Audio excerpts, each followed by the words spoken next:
I did. Rained all the way from. Did you talk to my friend?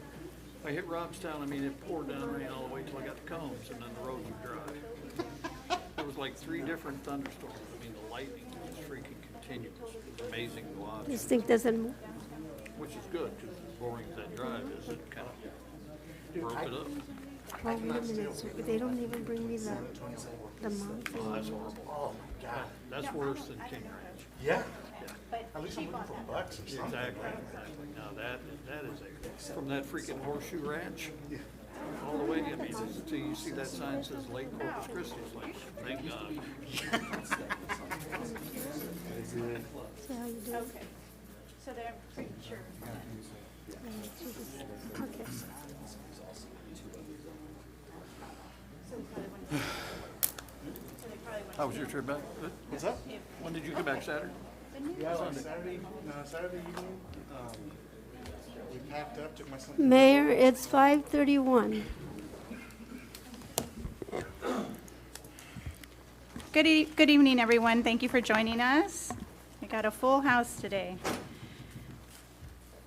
We're going to go ahead and get started, and we'll start with the invocation, and Commissioner Kinsley. Yes, ma'am. Please pray with me. Thank you for the opportunity to serve the people of our city. Help us to act with character and conviction. Help us to listen with understanding and goodwill. Give us a spirit of service. Remind us that we are stewards of your authority. Please guide us so that this meeting will be productive. Let us be effective and decisive. We ask these things as your sons and daughters, confident in your goodness and love. Amen. Pledge of Allegiance.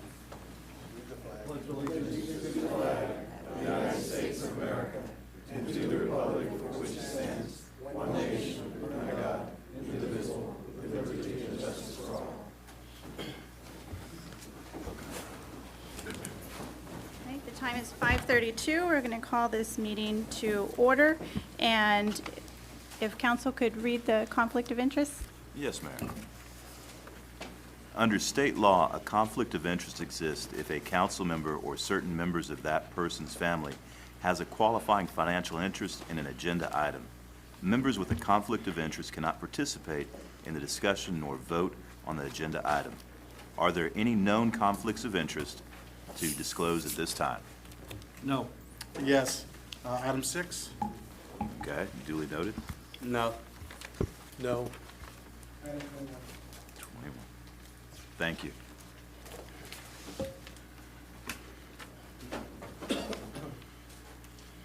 Okay, so item number 6, we'll have Commissioner Lopez will abstain from the vote on that, as well as in 21 for Commissioner Bettis. Do we have anyone signed up for citizen communication? Yes, we do, Mayor. We have 3. The first one is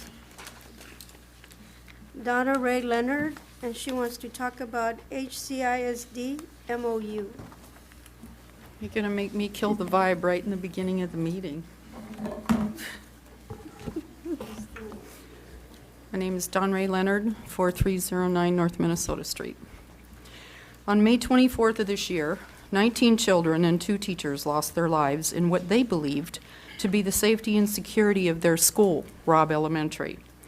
This past Monday, I traveled to Uvalde with my brothers from American Legion Post 205 to distribute backpacks filled with school supplies, shoes and socks, and handmade quilts. As we were driving into town, the world felt very heavy. There was an eerie silence in the air, and banners and marquees filled the messages of love and remembrance were everywhere. We visited the town square where the memorials of the fallen children and their teachers stand tall for everyone to come and pray and to remember each child and their teacher's place in this world. I haven't felt that pain in my heart since going to New York City and witnessing the large gaping hole in the earth that was once the Twin Towers. There really are no words to describe the sadness in Uvalde. The reality of their lives is brutal. These struggling parents are left with hard choices. Robb Elementary will be dozed to the ground, but the horror of that day will remain. When giving out the backpacks, the children were sometimes all smiles, sometimes all tears. Sometimes the backpacks were bigger than the babies carrying them, but they didn't care. They were so happy and so grateful. These were some of the most raw, genuine and sincere moments I have ever witnessed in my life. While living every day with their fears and their pain, they managed to smile for me with a picture, give me a big hug, and live in the moment. Because this was a good day. Their strength was inspiring. I don't know all the particulars of the money, the statistics, or the laws, but I can tell you this. You do not want to bring this hell to our community. You cannot put a price on one child lost, and we cannot afford to take that gamble. For several months now, I've been advocating for a well-armed and highly trained PD in our school system. Our school board is sitting on a pile of money and getting ready for another infusion of our tax dollars. I have not had children in the public school system for years, but I do have skin in the game. We all do. The city of Harlingen needs to stand firm for our children. I encourage you to reject the MOU that the school board has offered. And if you need a little push, if you are not 100% convinced that we need a PD in our school, go to Uvalde, look at those people in the eye, and visit those memorials of those babies before you make your decision. Please vote no on the MOU and pray for Uvalde. Thank you. Thank you, Donry. The next one is Elaine Flores and recognition of commissioners and citizens.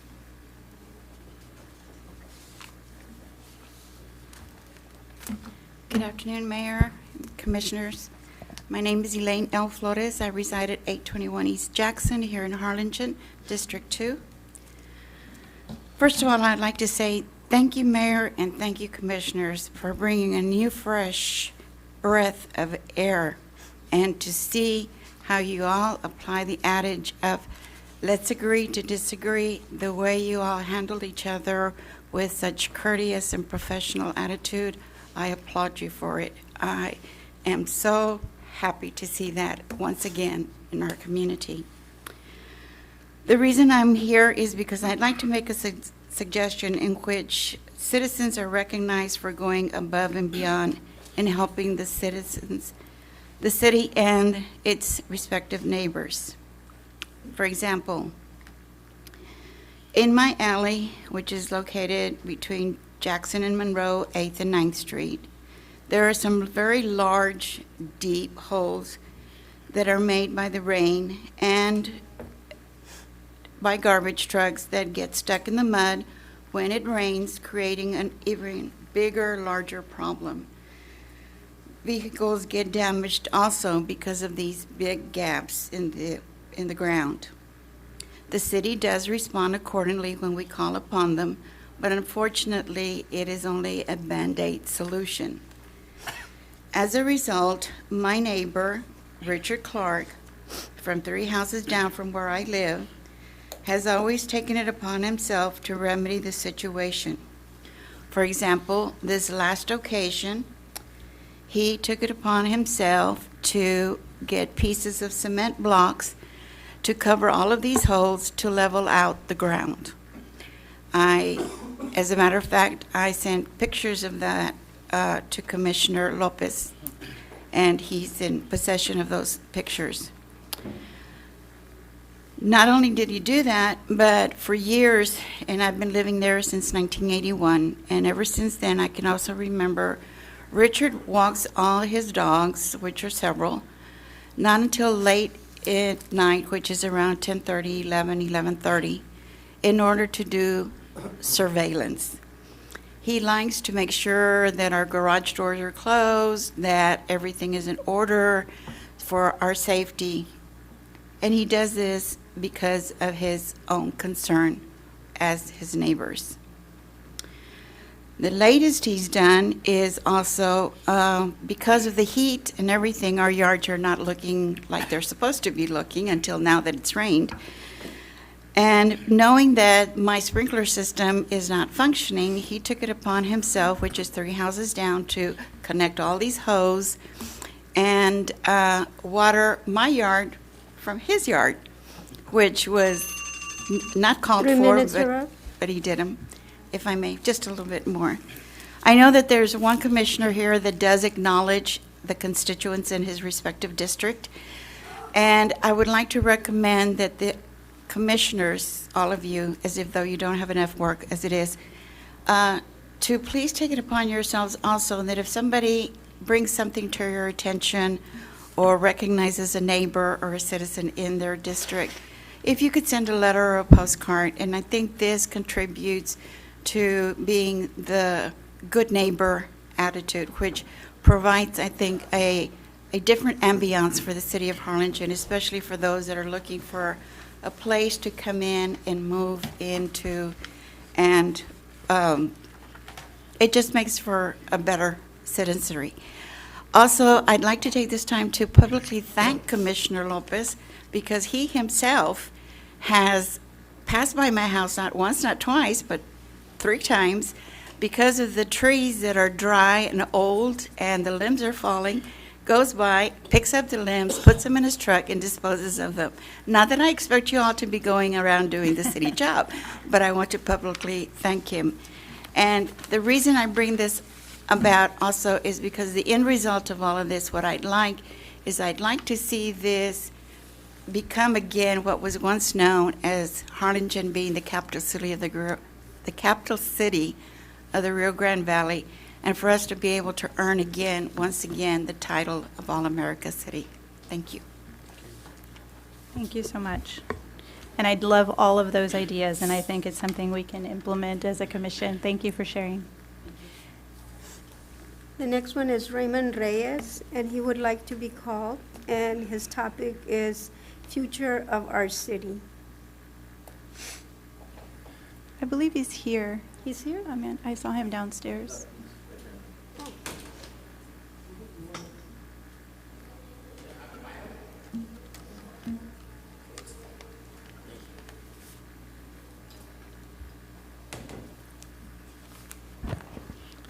Commissioners, Mayor, Raymond Reyes, 706 Nantucket Drive. Basically, I like to come by and, just kind of reiterate about the good things that's going on in Harlingen. I see a lot of positive things as always, which is a good thing. I know there's a lot of changes coming, more changes to come. But on the same token, for whatever reason, I always get informed about certain things that I think should probably be addressed to you guys or to certain department heads and stuff because, well, I got my own burdens with my businesses and the things I do and stuff, but I'm not one to shy away from whatever needs to be addressed. I never have been, never will be. That's just the way I am. So it's good about this thing that's going to happen in Commerce Street.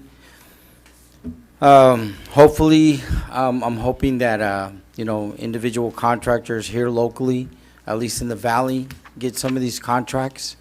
I don't know exactly how that's going to pan out because I've seen it a lot of times later on in discussions with certain privileged individuals that I know of how they manage to somehow finagle the system to get said funding for said contracts in place.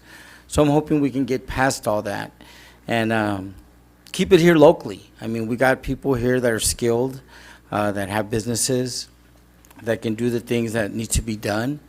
There's a lot of infrastructure growth going on the internet side. I myself have talked to some individuals here present today about the internet, the possibilities that Harlingen has. The company that approached me personally and was courting me for a couple of months, I actually accepted a partnership in the company because I'm retired. I got 5 grandkids that I want to enjoy.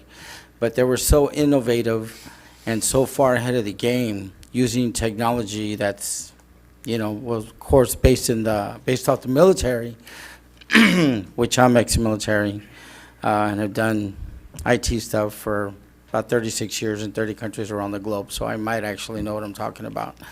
So I just want to see the right things happen for the right reasons and stuff because, I've always believed Harlingen can be much more than it is, and I think it's going in the right direction, and I think we just need to keep maintaining that. And I just found out the other day from my assistant there's going to be a special meeting tomorrow, so you'll probably see me there for that one as well. So just keep up the good work and stay positive, and good things are coming, I would hope, and fingers crossed. Thank you very much for your time. You all have a good evening. Thank you, Mr. Reyes. Mayor, Okay. members of the commission, I'd like to introduce our new municipal court judge, Noemi Garcia Martinez. She went to school at the University of Texas at Brownsville, Texas Southmost College, where she graduated cum laude and was on the president's list. She then went on to Texas Southern University, Thurgood Marshall School of Law, where she earned her doctorate of jurisprudence and was on the dean's list. So she's really smart, which is good. And most recently, she served as a referee judge on the 44th District Court of Cameron County. I'd like to introduce our new municipal court judge, Judge Martinez.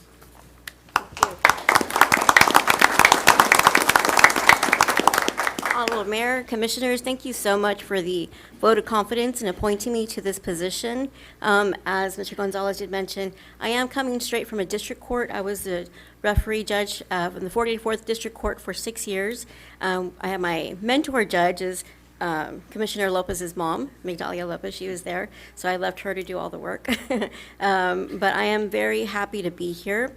This is my first week on the job, and I can tell you that you have a very dedicated staff at the municipal court. I can tell you there is not a minute that goes by that they are not doing it, something. It is very document intensive at municipal court, so maybe that might be something that we could change. Switching to more electronic method. When it comes to district court, we use an Odyssey method and electronically sign all documents. However, here we are still, using paper documents, so that might be something that we would like to think about there in the future. I have instituted a afternoon magistrate court, so I am taking 4 dockets now. I do a morning magistrate docket, a morning in-person docket. We will start next week with in-person, and then an afternoon magistrate docket and in-person docket. So it's 4 dockets in total. And there is so much work that we have to do all these dockets. I welcome anyone to come into the municipal court to see a session. Like I said, we are starting in person next week. And I do have an open door policy, so whenever you want to come by and just speak about how the municipal court works, how the magistrate court works, you are more than welcome to come by. Any questions? No, but thank you. Thank you for your service, and welcome to Harlingen. We're all eager and happy that you're here. And I know Commissioner Bettis and I are really happy to hear, and I'm sure the rest of the commission too, about the afternoon magistration. I think that's going to help, at least help with the docket that we have, because you have a lot of work. We have about, on any kind of average, about 12 to 15 morning magistrations, so we can go ahead and alleviate that in the afternoon and just clear up the jail. That can relieve a lot of stress from the jailers themselves. We have an array of defendants that might come in, from homeless with mental issues, mental problems, to where they're banging on the doors, to just someone who got picked up on a DWI isn't sleeping. So if I can go ahead and alleviate any kind of stress from them, and then just have the defendants go in quickly and bond them out, I am more than welcome to help out. Yeah.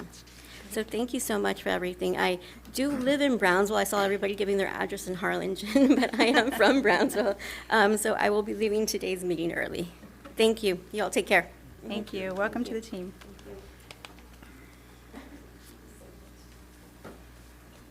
Okay, now moving right along, we have item number 1, approval of minutes, A through E. Do we have a motion? Second. All those in favor, say aye. Aye. Opposed? Motion carries. Item number 2 is the consent agenda, items A and B. Do we have a motion? So moved. The second? Second. All those in favor, say aye. Aye. Opposed? Motion carries. On to new business. Item number 3, consideration and possible action to award the employee health and group insurance for fiscal year 2022 to 2023, naming the insurance agents and authorize the city manager to sign the contract as recommended by Roger Garza, Valley Risk Consulting. Mayor, members of the commission, Roger Garza with Valley Risk Consulting is here. He's going to talk about the health insurance for the city.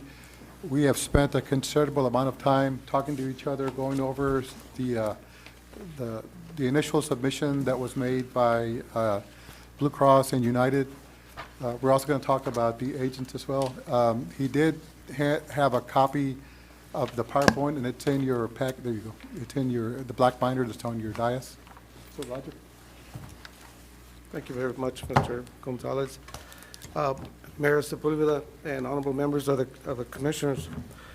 For the record, my name is Roger Garza. I'm a senior risk management consultant with Valley Risk Consulting. With me today is Jonathan Sokolinsky, another senior associate with us.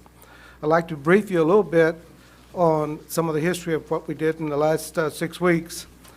And I'm going to see if I can remember what we did here. There we go. There we go. So this is what you currently have. And in trying to analyze what you were headed, where you're headed, we had a proposal renewal from United Healthcare that offered to keep the same programs intact, but the rate adjustment was going to be approximately 19% increase. So the result was substantial enough that we solicited proposals and came back with the same offer. And we also received one from Blue Cross and Blue Shield that had a substantial increase as well, approximately 32.4% increase over the incumbent. We met with city commissioner and, city manager, and we asked about the possibilities of being able to net out the premiums, if you will. So we took all the compensation off the plans. So what we received as a first token was we tried to remove the commissioners rates, which were approximately about $280,000 from the plan. We then asked the carriers to consolidate the current plans that you had. Then we negotiated with the carrier to be able to come up with some type of strategy that we could be able to contain our rising cost. We came up with an overall savings of approximately 10.8%. And this is what we have currently. The current carrier is offering to provide the same level of coverage with 3 different plans that you currently have. You have one with a $750 deductible, you have another one with a $1,000 deductible, and you have another one with approximately $1,500 deductible. What we asked the carrier was that we wanted to consolidate all 3 plans into one plan with one set deductible. The only change is going to be the deductible amount. The savings that is going to be incurred will be approximately about approximately about $534,000, which is 7%. And then we're going to add another $914,186 in total combined savings. No, just to remind the commission, that savings is not just for the city of Harlingen, but it's also for the component units, which is Waterworks, Airport, and Housing Authority. So we go out for bids for all those agencies and departments. Our biggest concern is that it wasn't just one single plan causing the losses, it was all 3. However, actuarially, what they were doing is placing a 19% across-the-board increase on all 3 plans without identifying which is the one that was causing us the most significant losses. But we eliminated the risk. So we're looking at approximately 8.2% increase over last year. We had asked the savings of the net commissions to be removed, so there's no commissions attached to this. However, there'll be a fee for the enrollment services, which have been negotiated in advance. If we look at it this way, we had 2 statement of qualifications that came in, and we evaluated both of them. We were asked to evaluate both of them, and actually you had 2 very competitive offers there. The only significant difference that we could find after we placed them in the hopper was that one firm had offered to provide the service for $10 per employee per month, or a total of $93,000, and the other firm offered to provide the same services for 2% of the total premium, or $181,532.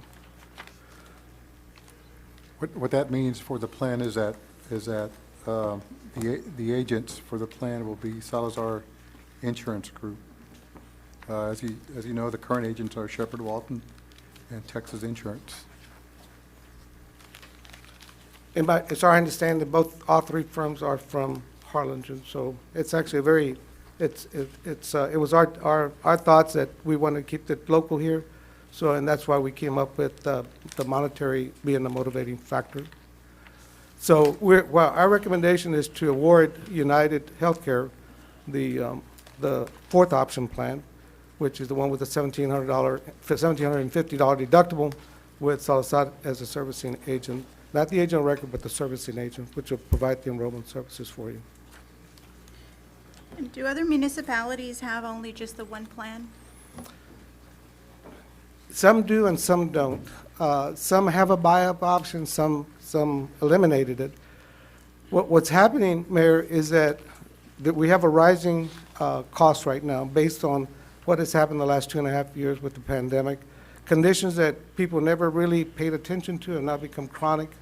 So the chronic side has begun to increase. And you're seeing, this is not new to us. We've been seeing this across the valley-wide. So the average premiums are beginning to accelerate past $600 per employee per month. In some cases, the families are starting to suffer. However, the only way we can contain it is to be able to either share in the cost with employees or in some cases increase the deductibles just slightly so that it encourages them to stay in the local doctor's offices rather than going to emergency rooms or entering the hospital. But we have to find a way in the next 2 years, 24 months, to be able to contain our costs. And we are actually coming up with some strategies in the future to be able to do that so that we can keep the costs either at an affordable rate for everyone, including the city and the employees, and not cause any significant impact on anyone. Now, this plan was just for a one-year term. Normally, they give you a 1 year with a possible renewal. There is no renewal on this one, is that correct? It's an option, but it wasn't offered. Yeah. And then I'd like to point out what just Roger talked about. The only thing that changed in the two plans, other than the HMO, was that the deductible for the individual and for the family went up. Everything else in the two plans stayed the same. The co-pays, the freestanding emergency room co-pays, everything else stayed the same except for the deductibles.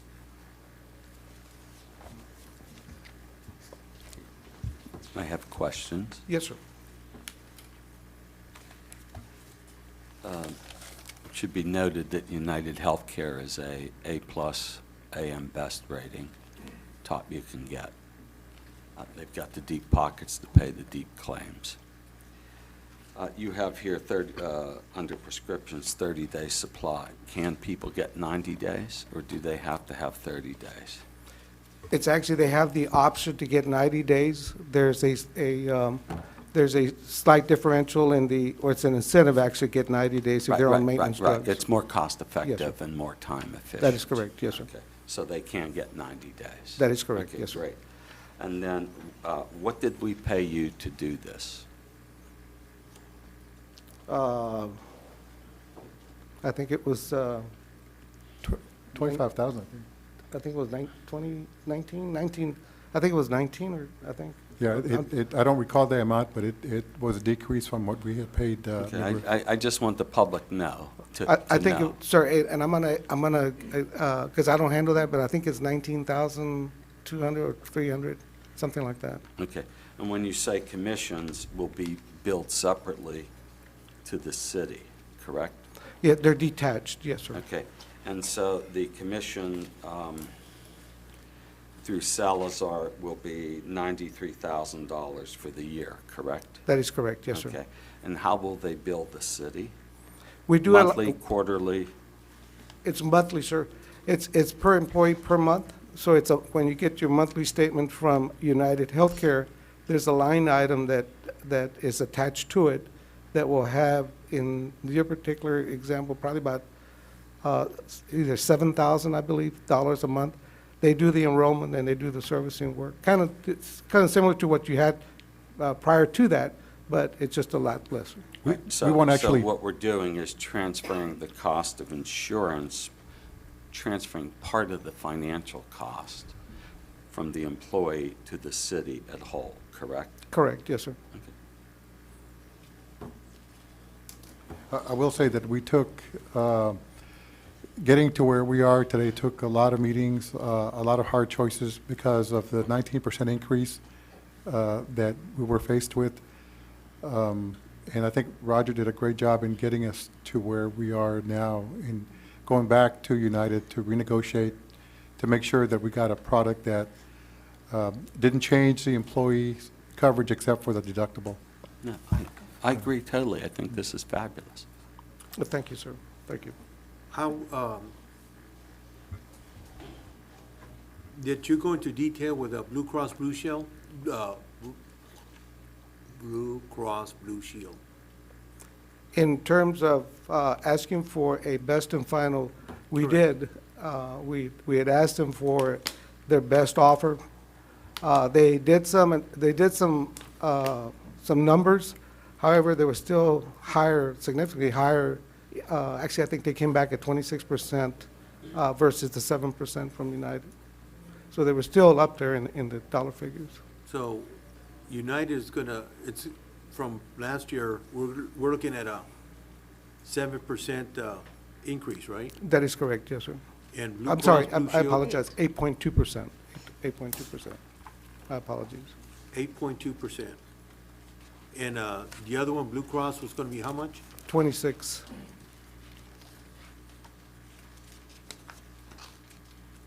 Okay,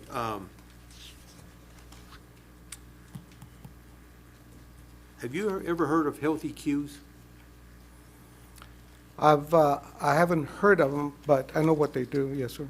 Okay, Mr. Gonzalez, were you able to provide him with that information? I sent him a PowerPoint, but I didn't get a chance to talk to him about it. But that's separate and apart from the health insurance, so we can still do that after this, because that's a Section 125 plan, and this is just regular health insurance, so it's a little different. So if this Healthy Cues group can provide us some savings, would it apply to this United Healthcare savings that we're having now? No, it won't. The deductible for this is already going to be sheltered through the FSA plan. So in other words, the employee, say they pay $500 in premiums for the plan that they have for family and spouse, and that will be sheltered. So they only have to earn $500 in income to pay for that. Same thing that Healthy Cues does. So. Okay. You will be looking into Healthy Cues and do a cost savings analysis, will you? Well, I need to talk to Roger, because the one thing that Healthy Cues does that I don't quite understand is that they take an additional $1,000 and shelter it, so you don't pay taxes on it, and then they give it back to you. And I'm concerned that there might be some sort of record keeping required for the expenses, because like when you have an FSA plan for medical expenses, you've got to track every single dime that you spent on that, because it's sheltered. So that's the one thing I need to get together with Roger on.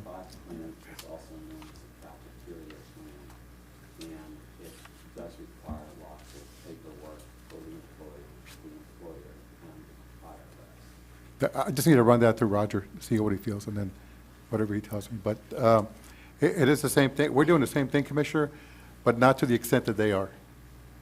Okay, because this is the way I've been described as Healthy Cues, the way they operate in a nutshell. Okay, if we have 700 employees and 600 sign up or stay enrolled, and we save ourselves $600 per employee, that's a grand savings of 360,000, okay, in savings. Okay, so if that's the case, I'm asking that you really look into this, because we're gonna be fighting for every single penny we can. Mm-hmm. Okay, there's plenty of loose ends that we need to address. Okay, now, so I'm stressing that again. Now, did you consider any TPAs, third-party agreements? No one, we would have considered them had they submitted it, but they didn't submit. So nobody submitted any paperwork to you? No, sir. Okay. I think United Health Plan uses third-party administrators for part of their coverage. Okay. Internally. Internally. Yeah. So they do have them, it's just, we didn't ask to see that. We just wanted to know what their rates and what their benefits were going to be. I'm sorry, run by that one again, please. United Health Plan does use third-party administrators internally. Okay. But we didn't ask for that information. We just wanted to know what their rates were going to be and what the benefits provided to the employee were going to be. So that's all we asked for. Can And you that's ask what- for a third-party administrator? No. Or is it too late? Commissioner, I think what you're asking for is a separate third-party administrator, claims administrator. Is that what you're referring to? Yeah, I Yeah. want to be able to save Sure. the city as much as possible. Absolutely. And we probably would have considered them or evaluated them if they sent it out separately, but no one submitted anything on the RFP. We only evaluated what we received, so we didn't solicit independently for third-party administrators to submit. They actually submit, if they're interested, they'll submit voluntarily. So it's nothing that we could have done on an RFQ, it would have come from you?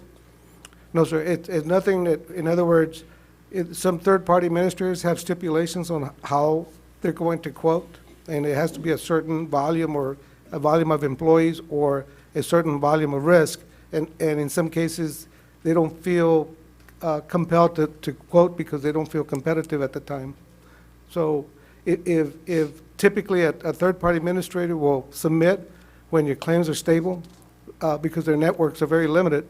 So if you have that opportunity, say in the next year or so, you may see that as a counter offer from a third-party administrator. But they're very difficult to solicit because there's only a handful of them left in the United States. Most of them have been absorbed by the big carriers. Yeah, because this city has, I think, 2 or 3 under the, can't think of what it is right now. But anyway, I let it go for right now. But all you did right now was for the employee health group insurance. That is correct, yes, Okay. sir. Where do we stand with the property insurance? Oh, he doesn't, we've already gone out for, we used Carlisle to get us the, and the commission approved going out, hiring him as a consultant. We used him for windstorm, I believe. So for windstorm, you threw in this property insurance? Windstorm was not part of the major medical, that was handled separately. No, but when we did and voted for windstorm, that's where we voted for property insurance as well? We used TML for some, we used Carlisle, and he didn't provide a quote through TML. It was, I forget the name of the company that he. I'm just trying to find out when, let's say, not we, I voted for. Commissioner, I think we need to stay on point here. We're on health insurance, and that, Mr. Roger here won't have any information on that. We can kind of get through this because we do have a lot. Oh, I understand, but my question, one question, I guess to you, is if he's helping us with health insurance, why are we voting, I mean, apparently doesn't have anything for property insurance or workman's comp, loss control, any voluntary properties. He's just limited to health insurance. Health insurance, And yes. that's something that I was asking from Gabe a while back, and I apologize again, I stormed into your office, making sure that we try to cover as much as possible. Well, the commission did vote on hiring somebody to go after windstorm, and like I said, we recommended Carlisle, and so that was done. But that's for windstorm. Yeah. The other areas is what I'm also looking as well. Yeah, I don't have that information available at the top of my head, but I can get that for you, Commissioner. Right now, I was just kind of thinking we're going to discuss major No, medical. I understand. Yeah. But the question still lies, when I asked for, when RFQs, I was asking for everything. Okay, not just health insurance, property insurance and everything else. You've got different consultants that do different types of work, and so Roger was helping us So with. the only major- thing he does is health insurance? The only thing that went out for, and he applied for, yes. Now, we did go out for consultants for windstorm, for property, and he didn't give us a quote. Those are much smaller policies, and so, But I just want to remind everyone, we need to stay on the agenda, and we can't take up any other business that's not listed on the agenda and to conform with TOMA. So even though those are very important points and things that maybe we can talk about after with Gabe, I think we need to focus on the health insurance, and I think, Roger, you did an excellent job saving, I think, Gabe, you had mentioned anticipating about 18% increase. the initial increase was 19%, so when that happened, we kind of panicked and said, okay, Right. what are we going to do? And so Roger really helped us get Yes. to where we are today with not such a high increase. And we kept the benefits pretty much intact except for that deductible for the individual and the family. That was the only change. That's excellent, and I'm excited that it's a local, in the valley firm that was able to help us as well, and it looks like you did well by our employees. They're going to continue with the same coverage, just the only difference is the difference in the deductible. Right, that's correct. And So I we're think- asking for a motion to go with the recommendation of United Health Plan and the rates that Roger quoted, and Salazar is the agent. Motion to approve. Second. all those in favor say aye. Aye. Opposed? Motion carries. Thank you, sir. Thank you all very much. Y'all have a great evening. Thank you, sir. Item number 4, presentation by John D. Guevara with Linebarger, Goggin, Blair, and Sampson regarding an update on the delinquent tax collection progress for the city of Harlingen. Monica will be making the presentation for John, and in your dais, there is a copy of a report that John Guevara submitted 2 weeks ago regarding their tax collections, and then there's a copy of Monica's PowerPoint on your desk as well. Hi, good evening. Mayor Sepulveda, Commissioners, thank you so much for having me this afternoon. Monica Solis with the Linebarger office. With me also is Mr. Guevara, the Managing Capital Partner for our Brownsville office.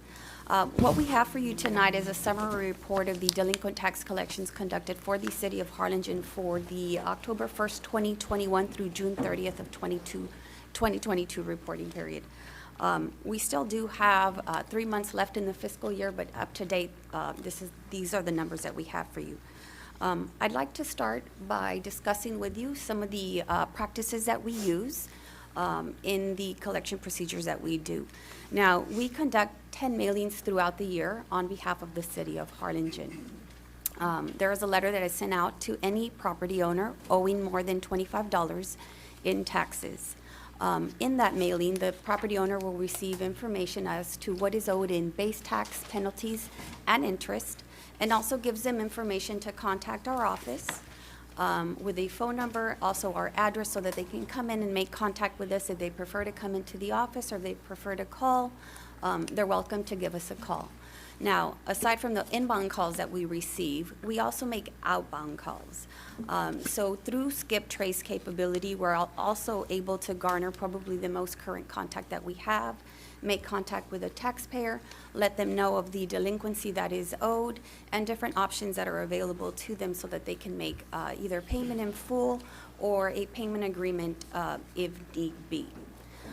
Aside from these calls and the office visits that we receive, we also go out to property owners' homes, knock on their doors, and give them information regarding what is owed in taxes and any options available to them.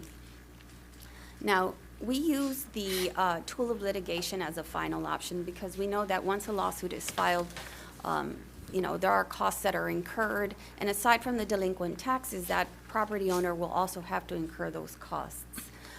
So as you can see here, during this reporting period, we actually filed 111 lawsuits on behalf of the city of Harlingen. We also filed 78 non-suits or releases of judgment, and that's usually done because payment in full is received. We took 41 judgments on behalf of the city of Harlingen to the tune of $153,728, and we currently have in litigation 239 cases pending. We executed 22 tax warrants on behalf of the city of Harlingen, and that's usually done on business personal property accounts that have become delinquent. And we go out there, visit with the property owners and let them know of the delinquency. Usually we don't ever have to go forward and execute our warrants. Usually a visit that's done and letting them know that this is forthcoming usually gets the property owners to come in and enter into an agreement.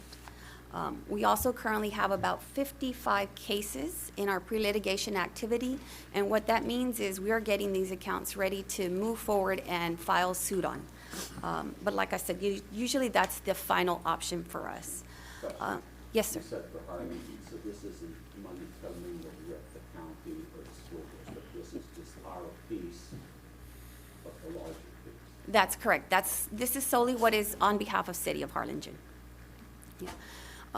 So moving on, all of these collection efforts have helped us garner, during this reporting period, $645,884 in base tax penalties and interest that was owed to the City of Harlingen.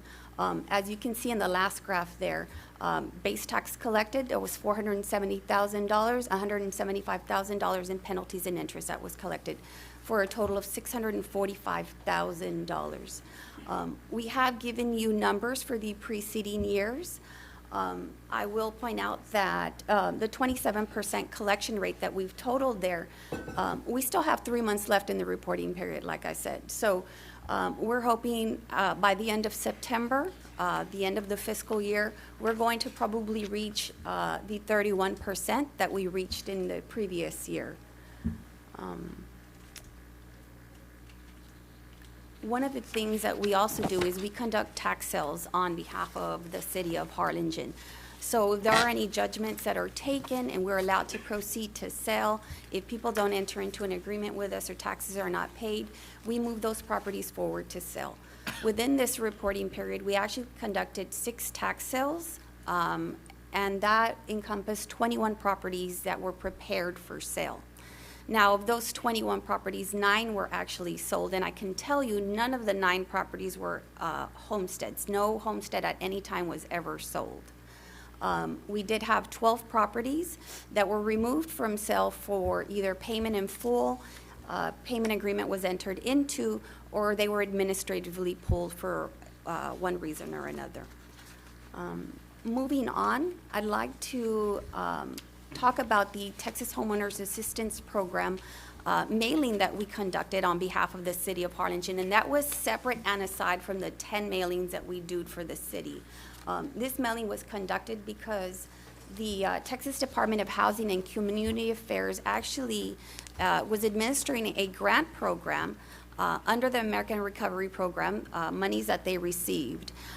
Any property owner that's either delinquent in their mortgage, property taxes, homeowners association fees, or even, I believe, insurance, if they fell behind and they had maybe some COVID-related issues, they're able to apply for this grant money to the tune of $25,000 or up to $25,000.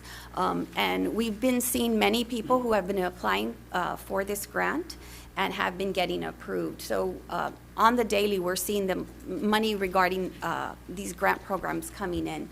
And so this was a separate mailing that we sent out, and this was the letter. And as you can tell there, we've given the information to the property owner. We've given them the phone number for the Texas Homeowners Assistance and the website where they can go and apply. I'm sorry. And these were an additional letter that was attached to that, and it was given in English and Spanish. Now, we're always continuously monitoring any of the agreements that taxpayers enter into. So we currently are monitoring 63 payment agreements. If for some reason or another there's a taxpayer who falls behind on their agreement, we give them a call, we make a note on the account, and we try our best to work with them to get them back on track. The last thing we want them to do is to continue to fall delinquent. We understand what that means. We also have a bankruptcy department. Our bankruptcy department is currently monitoring 57 accounts. that are under bankruptcy for the city of Harlingen. And once they either are removed from bankruptcy, we move forward in any way that our bankruptcy department allows us to move forward. Our mailing program will continue for the city of Harlingen. When we prepared this, we prepared it at the end of June, so we had a mailing program that went out in July. We have a mailing, our mailing letter that will go out in August, and we have another mailer that will go out in September. Then the bill will go out in October for the city of Harlingen, so we usually don't send out an October mailing. And like I said, this is just a summary report of the reporting period from October 1st through June 30th. I don't know if anyone has any questions. Yeah, just a quick question. This is for Gabe. I'm really happy that you guys are working with this program for the $25,000. Are we pushing this on our website so that people, before they even need to go see our friends at Lineberger, if they can at least already be looped in on this? No, one of the things that she mentioned was that none of the properties that had been sold were homesteads. We had a mortgage assistance program through COVID that we helped with mortgage payments if they fell behind and it had to be COVID related, and also for rent, but that's not something that would have been dealing with. We hadn't pursued this one individually, but we can put on our website. We still have a program that's only for low to moderate income people through the CDBG program that I think is going to be around for another year. But that, you have to be low to moderate income. The one that we had through the city that's already been suspended was for anybody, regardless of income status. Right. So, but we can post this one. Thank you. I'll send you that information, Gabe. Okay, thank you. No further questions. Thank you so much for having me this evening. Thank you, Monica.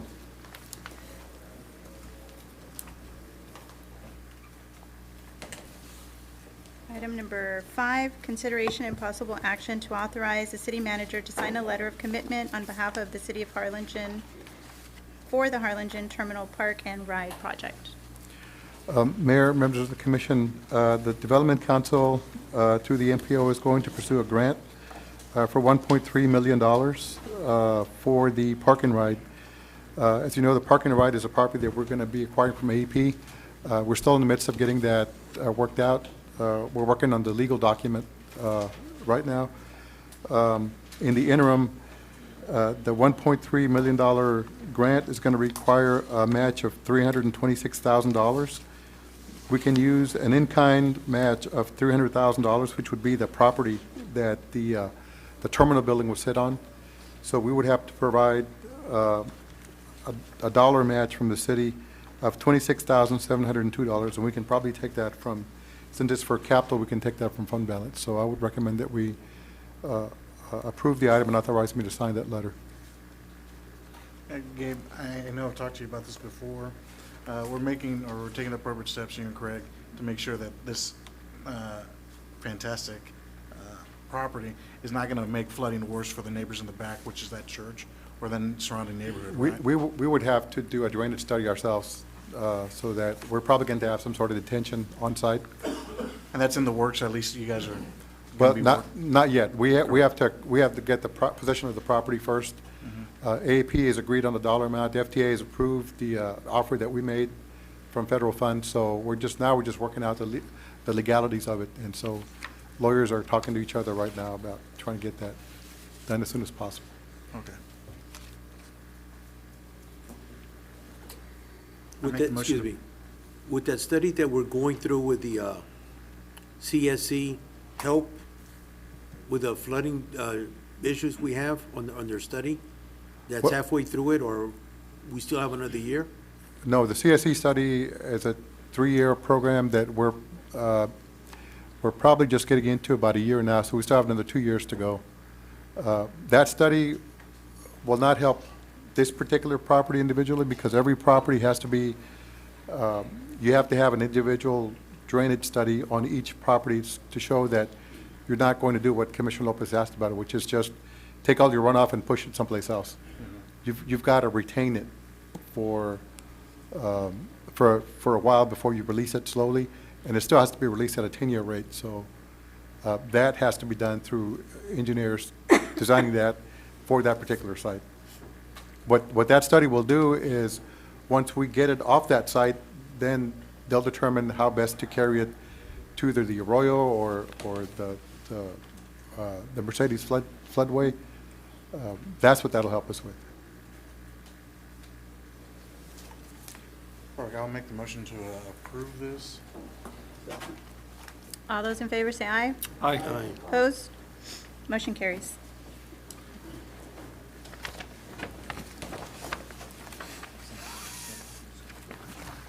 Okay. Item number 6, consideration and possible action to approve a request from Cameron County Election Department to designate the Cultural Arts Center, Liberty Hall and Studio A and B located on 576 76 Drive and City Hall Town Hall Meeting Room, 118 East Tyler Avenue, Harlingen, Texas, on the following dates and times to conduct early voting for the November 8th, 2022 general election. Proposed is Monday, October 24th through Friday, October 28th, 9 a.m. to 7 p.m., Saturday, October 29th through Sunday, October 30th, 10 a.m. to 5 p.m., Monday, October 31st through Wednesday, November 2nd, 9 to 7 p.m., and Thursday, November 3rd through Friday, November 4th, 8 a.m. to 8 p.m. Second. All those in favor say aye. I have one question. Oh, yes, sir. Javier? Are we sure nothing, these locations have not been rented out, leased out, and they're vacant, so we won't have a mess up like we did earlier? There is one reservation that we do have, and we've talked to the election department, so what we're going to do is, and that's why I included Studio A and B, so we're going to move them from the Liberty Hall to Studio A and B just for that one day, and then Okay. we'll move them back. That's it? I had a question also. Are they actually doing Sunday voting? As it's indicated, I don't remember us ever doing voting on Sunday. I don't think so. I don't think so. Oh, I'm so sorry. I don't think so, Commissioner. It's only the days that are indicated on the handout. But But I- it would show Sunday. Yeah, Sunday, October Oh, 30th. Sunday. It shows, I didn't see that, okay. Is that Gotcha. is the 30th of Sunday? I mean, it's not a showstopper, but it just seemed, I don't remember ever voting on a No, Sunday. I don't think so. Well, if they did, that'd be a good thing. I mean, I'm all for Sunday voting. October, It's Monday. I just think we need to check. We'll Well, have that- lots of time. Commissioner, what we can do is approve the date, and if they don't need it, we can just, Absolutely. yeah. I'm sorry, did we have a second? Or- Second. Okay. All those in favor say aye. Aye. Aye. Opposed? Motion carries. Item number 7, consideration and possible action to approve the preliminary rankings for engineering services as recommended by the Evaluation Committee and authorize the city manager to negotiate and execute a contract for associated engineering services pursuant to the city's request for qualifications number 2022-12 for the Arroyo, Colorado Kayak Launch Project. Javier? Good evening, Mayor, City Commission. For the record, I'm Javier Mendez, the Parks and Rec Director for the City of Harlingen. This agenda item, we submitted a grant application to Texas Parks and Wildlife about 2 years ago, and we were successful in receiving a planning grant for $85,932. And this is for the design and permitting for the kayak launch. And so our proposed location is McCullough Park. McCullough Park is sort of catty corner to Hugh Ramsey off of Ed Carey Drive. And so what we've done is we've requested request for qualifications. We've solicited them in the paper. And so we received 4 proposals. And so out of the 4 proposals, we've individually ranked them. And so the highest ranked firm that we have is Hanson Professional Services. And so just for the record as well, Hanson Professional Services is also doing the engineering work for the Arroyo Trail. So they're familiar with the area. They're familiar with the agencies that we got to get permits through. And so staff is recommending that we award the proposal to Hanson Professional Services, and then we would start negotiations with them. I had a question. So what is the end project of this is that people are going to be able to kayak on the Arroyo? Correct. Right? Okay. Because I was, again, I'm not familiar with kayaking. I've never kayaked before. But I was talking to someone, well, actually, he's an engineer, and he's done these projects before. And they were mentioning how I don't know if we've even looked into it, I don't know, but is the Arroyo Colorado like safe to kayak? Because I know it has like a big undertow, it's a strong river and all that kind of stuff. There is groups that we've met with, and so they have a tour that they take them through the Arroyo. So our goal was to connect City of Harlingen to the city of Riondo through the Arroyo. So it's already being done? Correct. Like they're already kayaking? Correct. People are already kayaking. There's a gentleman that's on our Healthy Harlingen, Dr. Miles. He also takes his group out on the Arroyo. Oh, okay. Okay, cool. Oh, it is? Okay. Yeah, and I saw my first, the one boat, I can't think its name right now. It's the only one that went on that boat. It's a wonderful experience. Okay. It's not called the Cardinal, is it? No, it's the group built in. Javier, and Hanson Professional Services are out of Austin? They have an office in Brownsville, Okay. and they also have an office in Corpus Christi. Okay, They're out of Illinois, though, right? I Yes. went to their website. Yeah. okay. But they have a local Yes, ma'am. office? I was going to ask, Craig, you came off as like the Russian the Russian judge at the ice skating Olympics, man. What was going on? Your numbers were wild. This is Craig. I'm Craig Cook. I'm the assistant city manager. I told Javier someone would ask me. I'm a tough grader. Yeah. There was 30 points for item one. They were supposed to provide 6 items, so they got 5 points for every item I found. That's how I've graded for 40 years. Okay. But yes, I'm tough. And you're confident with Hanson Professional Services? We are, and I am. They're doing good work on the hike and bike trail.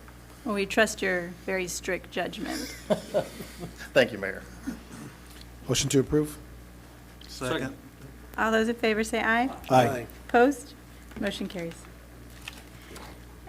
Item number 8, consideration and possible action to approve a request from the Harlingen Parks and Rec Department to close portions of the following trails: Arroyo Colorado Hike and Bike Trail, Henry Roberts Loop, Arroyo Delta, Como and Olmos Trail for the Showdown at the Arroyo, October 1st and October 2nd. As Mayor, City Commission, again, my name is Javier Mendez, for the record, the Parks and Rec Director for the City of Harlingen. So we are hosting a mountain bike race. It'll be the first in the valley. David Hernandez, the founder and president of Valley Off-Road Bicycling Association, he approached us and asked us if we would be willing to host this event. And so we said yes. You know, we recently constructed the mountain bike trail next to Arroyo Park, and so it's perfect for it. So they've been, David Hernandez and his crew have been clearing out about 10 miles of area for this mountain bike race. And so they'll be using the Arroyo Trail, they'll be using the thicket, they'll be using Arroyo Park, CB Wood, and then they'll be using what they used to call the 6-shooter junction area. They got permission from the Bogus family to use that. And so David is here to do a short presentation, and so what we want to do is to, of course, help promote the event. CVB is also helping us market the event, and so he'll give you details about the event itself. David. All right. Thank you, Mayor Sepulveda, Commission, thanks for having me today. I'm going to kind of set some foundation as to what our organization is about, and then I'll get into the race, and then I'll answer any questions that you might have. We're very excited about this. So I'm the current president and founder of the Valley Off-Road Bicycling Association. My name is David Hernandez. We formed back in May of 2020. As soon as the height of the pandemic started hitting, I felt it was time to finally do the paperwork, and we filed as a local chapter under the International Mountain Bike Association. So we are a 501c3 nonprofit under their umbrella. We're one of 7 chapters in the state of Texas, and we represent trail systems from Sullivan City all the way down to Brownsville. So we work with municipalities like the city of Harlingen in construction, advocacy, education, and access to off-road specific trails. So these are mountain bike trails, not roads, not gravel, mountain bike specific. We're an all-volunteer organization. Everybody from our trail builders to our event organizers to our board, we're all volunteers. We do everything from cleaning up the trail, picking up trash, clearing branches, to actually building features within the trail that are conducive to mountain biking. And that collage kind of shows just our volunteers that are out there that are from communities all across the valley, including Harlingen. So just, as you heard me mention, we are an advocacy organization, so we're about promoting the sport of mountain biking, which kind of is it's a community that not a lot of people in the valley know much about, but it's fastly growing because of the interest of being outdoors and being athletic, with the high incidences of diabetes and sedentary lifestyles. We're seeing more people wanting to get into something that interests them, and a lot of times it is mountain biking because of the fact that it is not on a city street where there's traffic, there's cars, and they could be hit by a vehicle.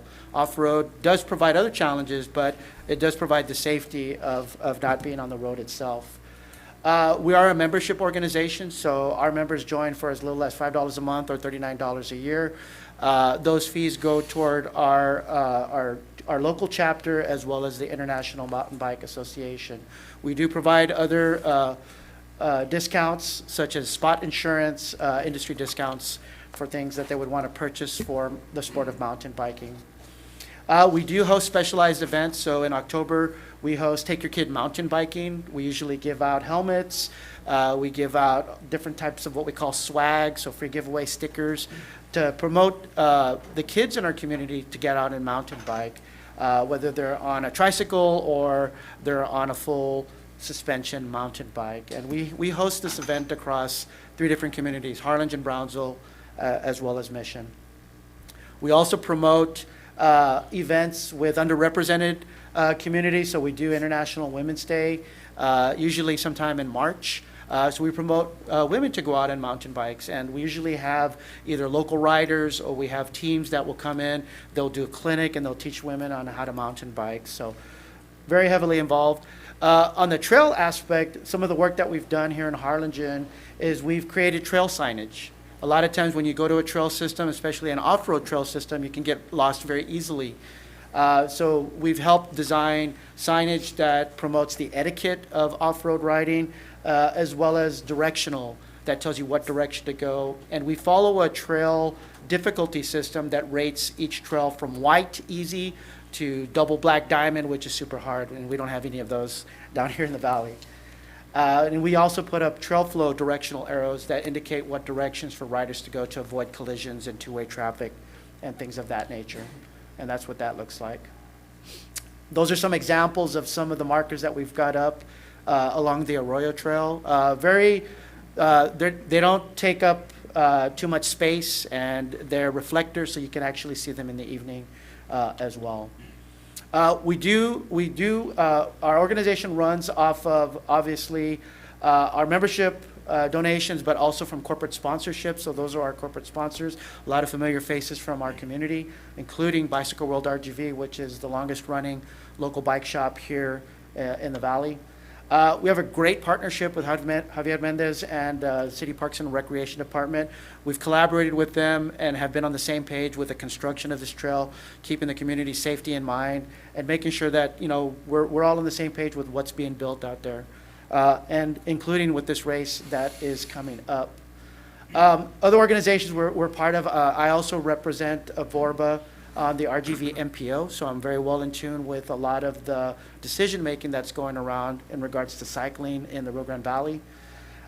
Volunteering, we have several volunteers in the community that come out. We've got regulars that are what we call trail stewards.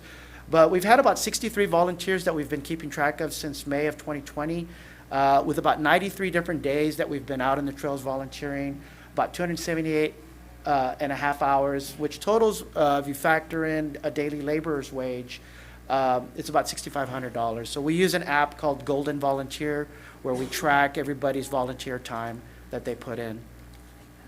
We do have what are called trail stewards that volunteer their time. They're our ear to the ground for all the different trail systems we work with across the valley.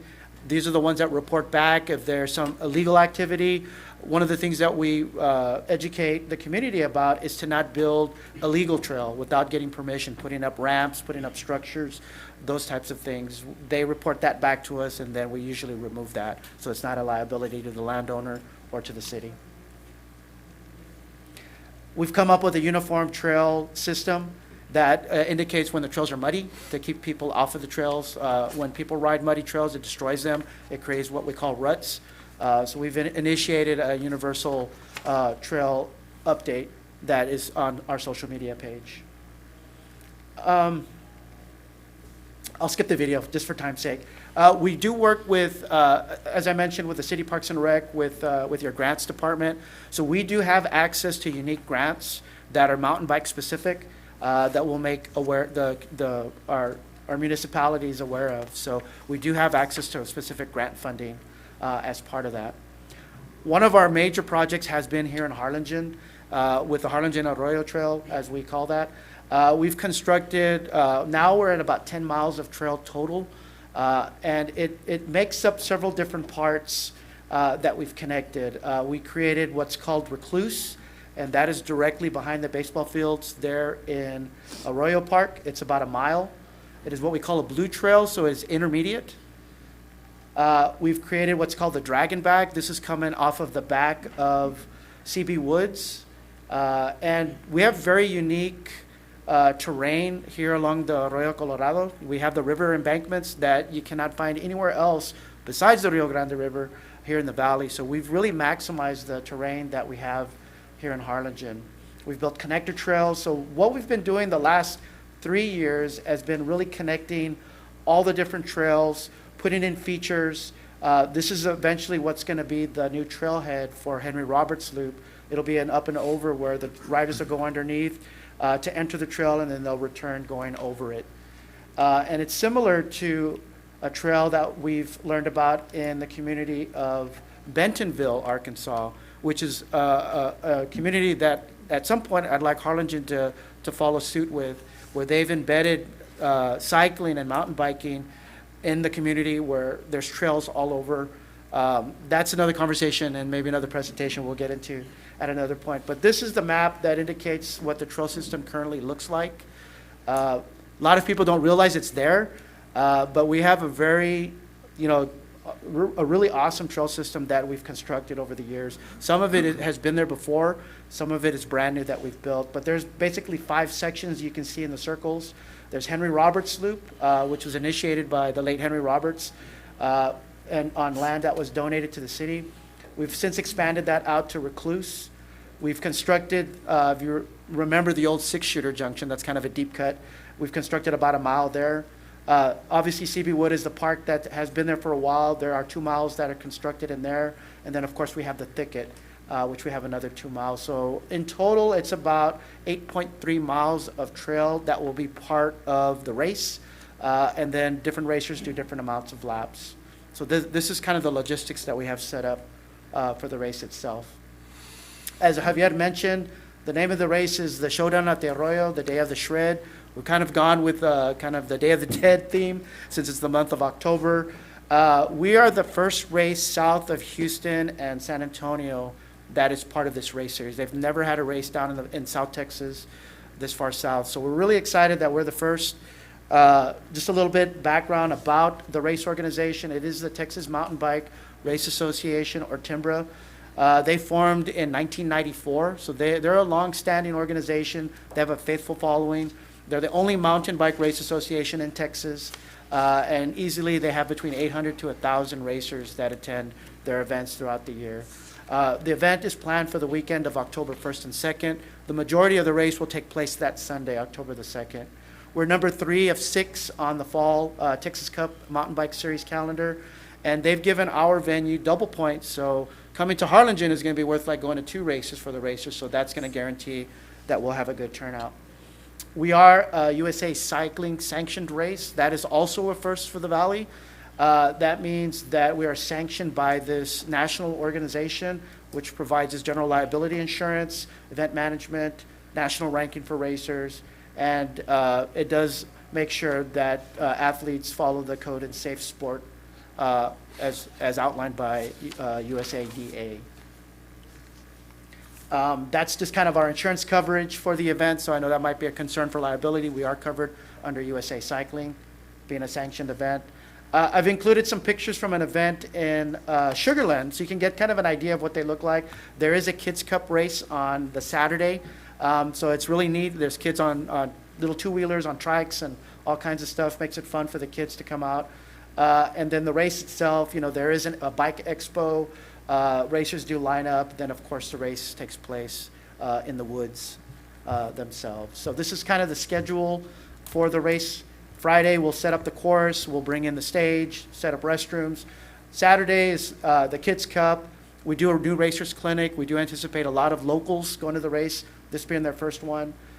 We do want to do a dedication to Henry Roberts Lube and to the Roberts family that day, and then we'll have a mix, a meetup and a mixer that evening. And then Sunday is the main race day, which will take place from 8:30 all the way till about 2. Do you have any registrants outside of the Valley? We do. We have people from Austin, from Houston, from Dallas. We probably will get some from Louisiana because there are people from out of state that come into Texas for these race series. So this will be a good economic thing. yes, we're anticipating anywhere between 150 to 300 racers. So heads in beds, as they say. So we're excited about that. A lot of them have maybe been to our community, maybe have gone to the island, but they really don't know what we have to offer. So we're trying to make it a cultural experience as well for the racers that are down here. So that's our marketing materials, and I think that's it. This is phenomenal. Any questions? Yep. This is phenomenal. I think We need more of this stuff. Yeah. This is great. Definitely. This will be the first time we host a race. We're hoping it'll be an annual tradition, and it'll put it on the map. Good. Let me ask this: who's going to be taking care of cleanup? Our organization. So I've got so far about 50 volunteers. How's it be the wet I know. towel, right? Yeah, I've got a Boy Scout troop. Yeah, I've got several different volunteers that will be doing cleanup. So No, that's a great question because yes, yeah, and then Javier's bringing 30 trash cans out to the park, so we'll have plenty of trash cans. Is Javier going to be the pace bike? You know, the sign We'll put them. We'll make sure we put them on there. Did you say you would not be having an expo, or you are? I didn't. We are, You yeah. are. So the expo is basically everything from a local bike shop that might be selling product or servicing bikes to maybe somebody that's selling like a collectible or plants or something. I mean, we're really opening it up to anybody that wants to be at the race that has something that will be of interest. Great. Well, we are all equally excited that you're here, and I had heard about it at the Healthy Harlingen meeting, and I've been waiting since they brought it up. I just ask for the Parks and Rec, we really help them in pushing it on your page, on Visit, I don't see Cassandra here, but with Visit Harlingen and Irma with the City of Harlingen. And anything we can do to help promote, we want to bring as many people to the City of Harlingen. Hopefully they fall in love, and it's an annual event, and anything we can do to help to facilitate that, please reach out. Definitely, and I invite you all to come out and spectate. We'll have bleachers, so We will. it'll be fun to watch. There's some pretty good athletes that'll be coming in for this, so I thank you. Coordination of volunteers through parks or with you? Our organization, so it's. No, I mean, if we wanted, the school I work at, I mean, Oh, it's yeah. it's a great community service opportunity. So Definitely. coordinate with you or with Javier. Yeah, you can coordinate with me. Yeah, just reach out to me and I'll find a place. Perfect. All right, thank you, Mayor, thank you, Commission, for your time. Hey, Gabe, I think this is a perfect time to break out that drone we have, that MIS has. Yep. That'll be great footage. No, I'll have them out there. Thank you. So we have met with with CVB. We brought them in because of the event is over a 3-day period. So, and we've expanded. We kind of threw out some ideas that we provided to David, and so he's kind of incorporated them into this event. So we're excited. You know, we're going to be the first one hosting this event down here, South Texas. So is there any questions for us? We'll be able to answer. Thank you. Good job. Thank you. So the request is to close down the trails to the public. So we're going to be barricading some of the areas for Sunday. Motion to approve? Second. All those in favor say aye. Aye. Opposed? Motion passes. Thank you. Thank you. Item number 9, consideration and possible action to authorize the city manager to purchase a new steel pedestrian and golf cart bridge from True North Steel for the Tony Butler Golf Course. Hi there. My name is Jeff Hart, and I am the operations manager of the Tony Butler Golf Course. And I'm here today to ask y'all for consideration and possible action to approve the city manager to replace the bridge that's in between holes number 22 and number 23. Currently, the bridge has 3 bottom stringers, supports for the wooden deck. All 3 of those stringers have corroded to the point that they're no longer attached to the frame of the bridge. So I brought city engineering out, and they looked at it, and they said repair would not assure safety. We're basically going to have to rebuild the whole bridge it's beyond repair. This is currently right now, it's connecting holes, the green on 22 and the tee box on 23. When people play, they play 22, they have to walk all the way back up 22 and then walk down 23 fairway, which is about 750 yards between the two without the bridge being there. This is a favorite of the Winter Texans. A lot of them, they only play the first 5 holes, and because of health or time constraints. But we're asking them to walk an extra 750 yards, which is why we need to replace the bridge. We're also bringing this to the commission now because the 60-day bid validity is running out, and delivery of this bridge is 12 to 15 weeks, so we'd at least like to have it in before the end of the year when our Winter Texans are here. And I'm going to make the motion to approve this, subject to Gabe, if he can negotiate a better price on that $50,000 to remove the bridge, the bridge that's currently there. We can see what we can do regarding that particular aspect of this project. This is just to purchase the bridge. Okay. Yeah, then, I'll make the motion to purchase the bridge. All those in favor say aye. Aye. Opposed? Motion passes. Thank you. Thank you. Item number 10, consideration and possible action to authorize the city manager to enter into a supplemental agreement with the Texas Department of Transportation for the installation and reimbursement for the operation and maintenance of traffic signals within a municipality. Good evening, Mayor and Commission. I'm Lily Garcia, Assistant Public Works Director for the City of Harlingen. And before you tonight, I have for your consideration and possible action to renew a supplemental agreement that we have with the Texas Department of Transportation, which was first entered in back in January of 1968. And what this is for the maintenance and repair to any traffic signals along I-69 interstate. We receive an annual revenue of $49,800 per year for this agreement. We have a total of 23 lights that we would be maintaining and servicing, which include the traffic signals and any overhead beacons, flashing beacons. So before it gets renewed every 2 years. So every 2 years we have to come before commission for your approval. Any questions? Yeah, just one. I just wanted to make sure. We just maintain the equipment, and then TxDOT just pays us back for what we spent on maintaining it, right? This is an agreement that is based off of their budgetary numbers. So they give us so much per each one. I can't say that if we were to repair it, that it's actually going to cost what they're giving us for that. Sometimes it could be more and sometimes it could be less. Commissioner, we're responsible for the maintenance. Okay. And we just had to sign a contract recently to get a lot of them repaired that were out. So sometimes this isn't enough to cover the repairs, but it's a state contract, so that's all we're going to get. Yeah. I make the motion to approve this agreement. Did you second? All those in favor say aye. Aye. Opposed? Motion carries. Thank you. Item 11, consideration and possible action to approve the annual investment policy for the city of Harlingen. Good evening, Mayor, City Commissioners. My name is Robert Rodriguez. I'm the Finance Director for the city. On an annual basis, based on the Public Funds Investment Act, we're required to bring forward the city's public funds investment policy, and it's required to be reviewed and approved once a year.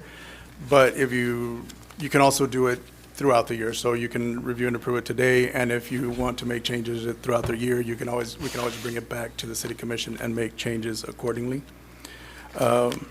The policy addresses strategy and guidelines as listed on the executive summary, which include investment strategy, investment objectives, responsibility and control, reporting, investment portfolio, selection of banks and dealers, safekeeping and control, and investment policy adjustment requirements. There were no changes to this investment policy from last year, and staff recommends approval.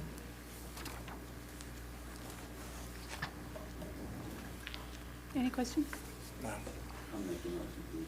Second. All those in favor say aye. Aye. Aye. Aye. Opposed? Motion carries. Robert, just make the city as much money as possible, all right? Thanks. We will try. Item number 12, consideration and possible action to approve an ordinance on first reading amending the City of Harlingen's budget for fiscal year 2022. Thank you, Mayor. This is our second budget amendment for the current fiscal year of 2022. We are, on this amendment, it's the last one also for the fiscal year, so we try and do a lot of cleanup. If we receive more revenues that was anticipated in the original budget and expenditures the same, we amend the budget at this point to make sure that we don't go over budget. So in the general fund, we are increasing revenues by $6,195,729. And some of those larger ones that are noted there are the $963,000, which is for the fire truck, $3 million in infrastructure donations for subdivision infrastructure. General fund expenditures are also increased by $5,289,000, which are also the purchase of the fire truck that was approved earlier in the year, and also an offsetting $3 million for the subdivision infrastructure. We're also amending the tennis courts by a decrease of $1,500. The hotel motel tax revenues, an increase of $350,000 for the hotel motel revenues.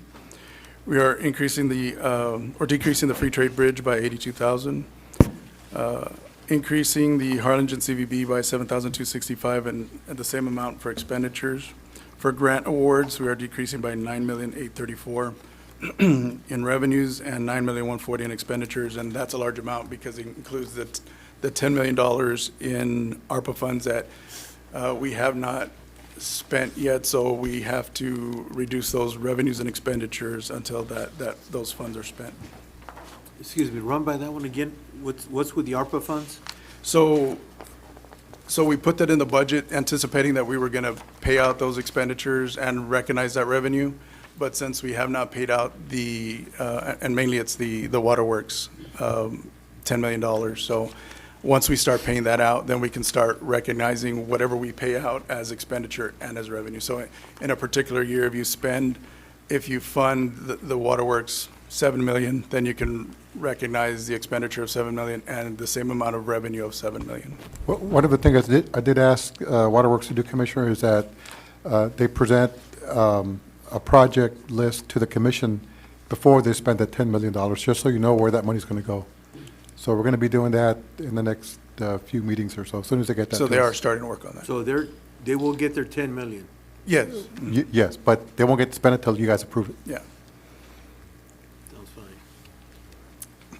And so there's a few other funds in there. They're smaller, but the larger ones were the general fund and the the grants funds. Staff recommends approval. Give me, I have a question. Sure. I'm a little lost. There's some stuff going on back in my mind here that I can't rectify. Sure.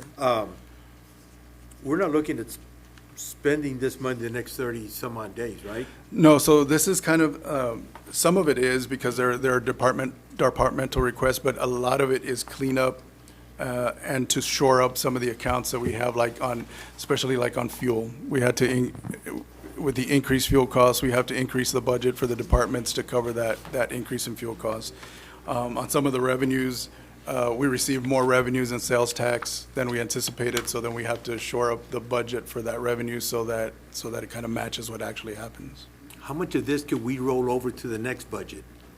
We're going to talk about that when we get to the budget. Yeah. And we're going to show exactly what we're going to carry over as the fund balance, because once, whatever you have left over in revenue gets transferred to the fund balance, unless it's obligated through a purchase order, then it gets obligated to that fund. But if it's not, it'll roll over into your fund balance, and we're going to show that in just a few minutes. Yes, sir. That's correct.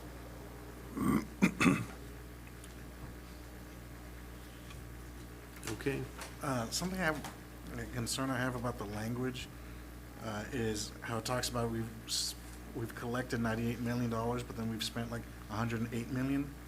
Is there any way, Tony, that you could clean up that language to make it look like we're not spending irresponsibly? Like, it just looks like we just blew out of our budget.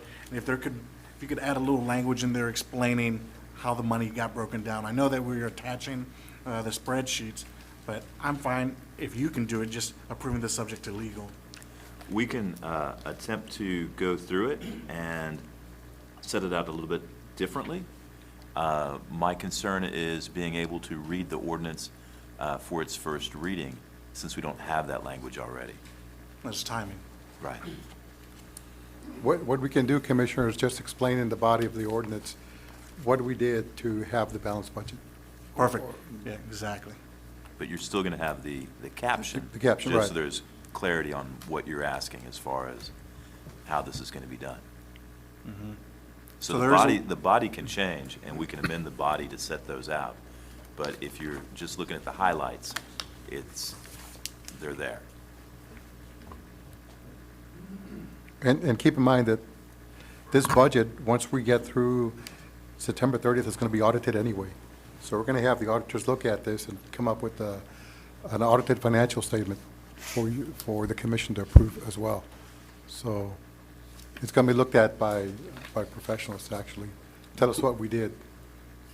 Yeah, I'm not a fan of, like, you take a quick glance at it and it just like doesn't look good, right? But yeah, if you can touch it up, Gabe, as you feel necessary, then let's just proceed forward to make sure that we're on. I'll have Robert get together with Tony to figure Yeah, out. I'll work with him. Thank you, guys. I appreciate it. Motion to approve. I have one question. Who's going to be the auditor? Car rigs Is and the same Ingram. one we've had before? Yeah. I think they have one more year on the contract, and then Okay. we'll go out for RFQ. Do you have any other questions, Commissioner? No. Okay. All those in favor say aye. Aye. Aye. Opposed? Motion carries. Thank you.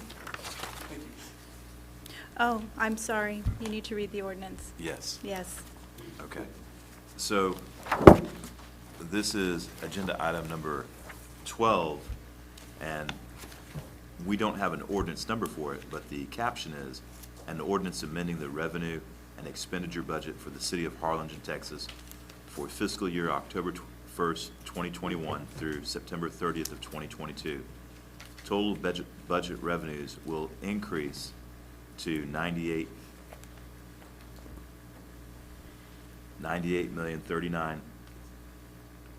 Is this correct? It's $98,039,689, and total budget expenditures will increase to $108,365,061 respectively, providing for publication of the caption of this ordinance and ordaining other matters related to the foregoing.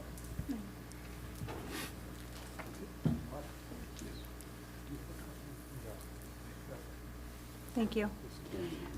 We're going to have to Oh, vote I'm again sorry. on this, I'm sorry. I make the motion to approve the language. All those in favor say aye. Aye. Opposed? Motion carries. Thank you. And just so I'm clear, we can, even though we've just approved it. You have to have a second reading. You can, in the second reading, we can Yes, change the yeah, language? we can, yes, we can tweak the ordinance.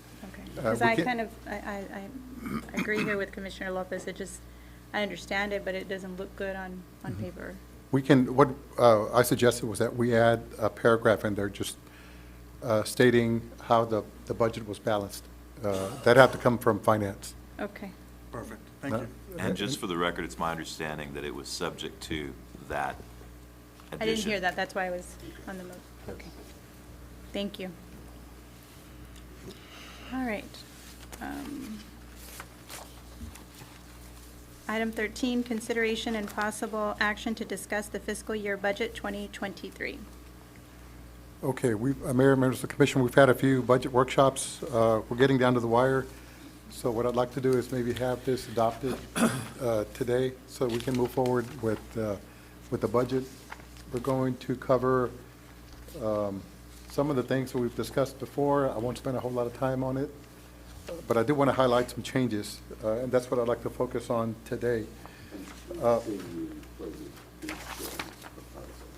I'm sorry, what? I said, I see you included the insurance proposal in here. Yes. Before it was theoretical. Right, that's correct.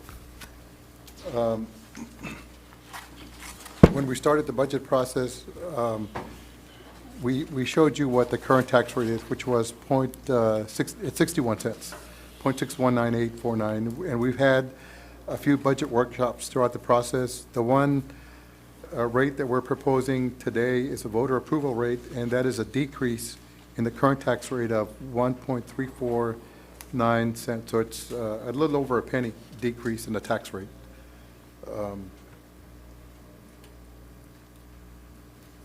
And this is where we talk about the funds are going to carry over. Regarding your question, Commissioner Morales, about the revenue, so it'll carry over to the next year's fund balance. We're starting 9/30 with a fund balance, estimated fund balance of a little over $22 million. And we're going to increase that by $2.2 million, which is revenue from this current year that we're going to carry forward. So to answer your question, Commissioner, that's part of what's going to be carried over into next budget year, the $2.2 million. And then one of the things that we're showing are the changes that we made regarding pay to certain classifications within the city. For instance, the CDL drivers, the lifeguards at the swimming pools, the PD dispatchers. We added 2 Vector truck operators. We increased everybody that was earning less than $10 an hour, up to $10 an hour. And then we, since we don't have the final contract on the electrical cost, we've added $337,000 to that component of the budget. So that brings our expenditures to a little over $52 million. That'll bring our estimated fund balance to $26 million, and removing the 120 days operations gives us a fund balance in excess of the 128 million of a little over $9.7 million. So that's where we are with the majority of the budget. Now, I don't want to, the next couple of slides we've talked about before. We're not changing any of that. That's the equipment that we talked about purchasing before. I'm not going to go through that in detail. I just want to cover some of the changes that we do need to address. Of course, I'll answer any questions you may have about any of these slides and any of the capital purchases that we're proposing to do. We've talked about these at every single budget workshop we've had before. One quick question. Yes. It's an easy one. Okay. On the Vector truck operators, Yes. do they get any type of training to operate this equipment? Yes, Commissioner, I'm sure they do. It's a very sophisticated piece of equipment, so we'll have to have, Libby, we provide the training.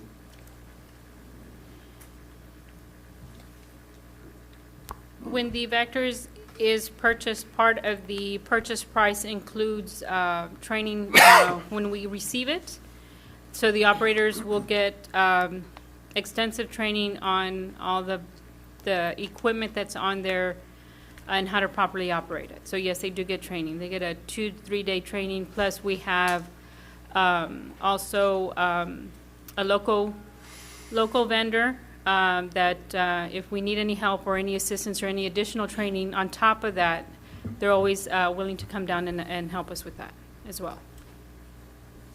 Now, that opened up a little bit of a can of worms here. Where do we stand with the other two? Are they in operation? Actually, one is in operation supposedly. Correct. And the other one, we are still waiting for the parts to come in. I just checked with our shop earlier this week, and the manufacturer is having a hard time getting the parts into the shop so that way it can be repaired. How long has it been down? It's been down, I believe the last time that I reported, we had just gotten it back up and going, and then another part, probably about 2 weeks after, broke down. So it's probably been down probably about a month. I'm going to ask one more thing. Yes, sir. Would you be kind enough to send Gabe or Mr. Cook, better yet, a schedule as to where the one that's functional, past 6 months, the locations of where it's being operated? Yes, where is sir, I it being will. worked at? Yes, sir. And the reason I'm asking you to send it to him, he can send it to maybe Robert, and all of us get the same information. Okay. Yes, sir. I will do. All right? Thank you. Thank you. Okay, so this is just the recap of what we had before. This is one change that we made to the budget from the last budget workshop. We talked about hiring a full-time media coordinator and a part-timer. What we've done with this particular budget is we've made both of them full-time employees. That gives us the opportunity to hire one, perhaps if we have to share one with the EDC. We've got plenty of funding to do that. So, and it gives us a little bit of cushion in the budget to have that. So, or if we decide that we want to have 2 full-timers hired and then coordinated with the one that the EDC is going to hire, that gives us access to 3 marketing individuals. So it gives us more people looking at marketing, but that's just an option. We don't have to do that. We can still stay with one that we hire and then coordinating with the EDC for the other. So, but this is a change. We have both those positions at full time in the budget. And then this is just a recap of the insurance proposal that Roger just went through. I'm not going to go over that in detail since the Commission's already approved that. We talked about the electricity costs, how we have an added dollar amount there just to cover any increases. And I have been communicating with Eric probably 2 or 3 times a week, going over the electrical costs. And right now they're just phenomenally high. So we're just waiting for him to come down. This is where we do need direction. I know that the council has talked about having COLAs for employees. We do need to get some sort of direction today so we can put that into the budget and get that resolved. We've got in here what we show as a 1%, 2%, and a 3% COLAs for every employee earning less than $75,000. And in the first column, it shows you the salaries for those employees without any change. The next 2 columns show you what that increase is for 1, 2, and 3. The last 3 columns show you what those impacts are for the salary increases for those positions. So let's just say let's look at increase with 2% COLA. That $254,000 represents the increase to the budget for those employees that are earning less than $75,000 if they get a 2% increase. And then the 28 would be for those employees earning over 75, but they would only get a 1%. And then the same is true for the 3%. column on the next column. So I would like to get some sort of direction from the council today as to which one of these you would like for us to pursue, or any variation thereof. But we do need to get some sort of direction to put that into the budget. What would you prefer? I would like to give the employees earning less than 75 a 3% COLA. I think we've had a rough 2 years dealing with the pandemic. They've gone above and beyond. When we've had events, they show up. I haven't heard a single one of them complain when they're out there and helping. They're the first group there, the last one to leave oftentimes, and so I'd like to give them a 3%, and we can't afford it. Well, then I would accept your recommendation. So we're only going to give to the people making less than 75,000, correct? 3%. Or 3%, yes, but less than 75,000? Yes. Okay. And those making over 75, they get the 1%. Well, that's what I'm proposing, but it. Okay. I would say just the 3% for the people earning less than 75,000. That's up to the commission. I know, that's what I'm saying. I'm, you guys, like, get input. I couldn't hear you. Oh, my opinion is that we should, like what Gabe said, give the 3% to the employees that are earning less than 75,000. I think those are the employees that would benefit more from it. I concur. But with inflation at 9% and going higher, people making over 75,000 also need a 1% pay raise. It's $28,000, Commissioner, if we do that. With the 1%? Yes. Okay, I'm fine with that. Which is not a whole lot. Yeah, I'm fine with the 1%. I just think that the majority should go to those that are making less than And 75. it will, Commissioner, the way we have it now, 380 will go to those earning less than 75,000, and 28,000, almost 29 will go to those earning over 75. So the total cost to the budget is $409,000.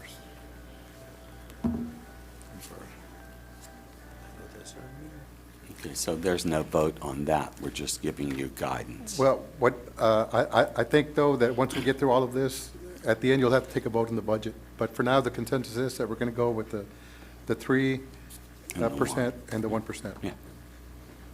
For this particular section. You guys are cool with that, Board? Daniel? Yes, sir. I'm a fan. I feel like we're penalizing people that make a little more. I think we should just go 3% across the board. The problem is that those at the bottom, they've been kicked pretty hard, so that's why we want to try to level the playing field. They're still going to get the 3%, right? Even at the bottom. I just, But it's also hurting the city by giving too much, all right? There's ways that we can make it up, and that's what I'm trying to fight here for. Save the city a lot more funds, okay, in different areas, and bring in more. We just had the gentleman here with the bike trails, okay? And there's other functions, other activities that we can bring in so we can make it up to everybody next year if we're blessed with being very active in cost savings plans. And I agree with Frank, because we're killing two birds with one stone.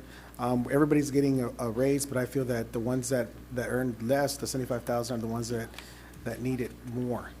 And the ones that are earning above 75,000, they're still getting something. But I think that we should concentrate on the bottom half, or the bottom 75,000. Plus, we also, like Frank said, we do have to pay attention how much it's going to be costing the city. What's that number, Gabe, if you have it for the 3% for the other, I know, I don't see it here, right? I don't have one for the 3% over 75, Mayor. We didn't factor that into the equation. But No, it would be 3 times. roughly, I can tell you what that number is. It would be 3 times that number. So it would be about Just give me a minute, I'll figure it out for you. 90,000? Gabe's using that finance degree. Just so that way you have everything to consider. Okay, if we go over the 3% for those earning over 75, it's 104,263 Increase across the board. across the board, yes. 104? Which is going to push you to about 500,000 total. we still don't have an internal auditor, right? Would this affect that internal auditor position? Well, they're over 75, so, So yeah, it would already bump them up. yeah. We're still missing an HR director, correct? No, we hired somebody, they just had to give 30 days notice. Okay. And so we're waiting. I don't have a risk manager. I need one back. Yeah. Because I'm going to do all that right now, so it's, But and remember also, Commissioner, that we're working on that study, so we can always come back and amend salaries if we need to. I based do on have that. some information I can share with you after the meeting, Mayor. Okay, Because it's not on the agenda, but about that study. okay.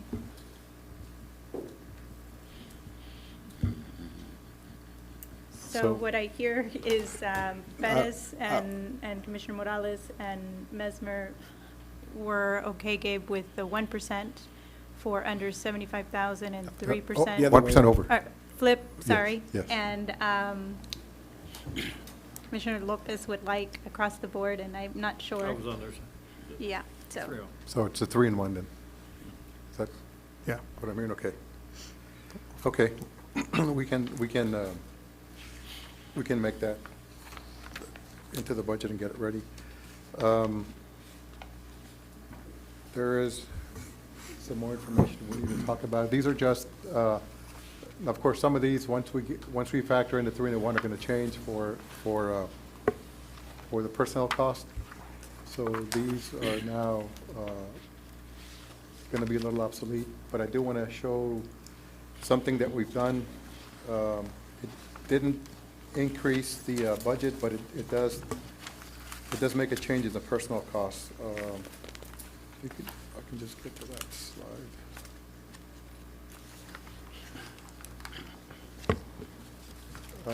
On this particular slide, on number 19, if you look at the proposed cost for fiscal year 2023, it stays at 52 million, but we did make a change. We had the costs for the city attorney were included in the personnel services. They should not have been included in there because it's a contract amount. So we took them out of that and put them in services and charges under general. So that number went up to $6,003,284. It did not impact the final number on the bottom, the $52,621,610. So that's just a change we made in the budget, but in case you notice that's what happened. This is where I need some more direction also from the commission.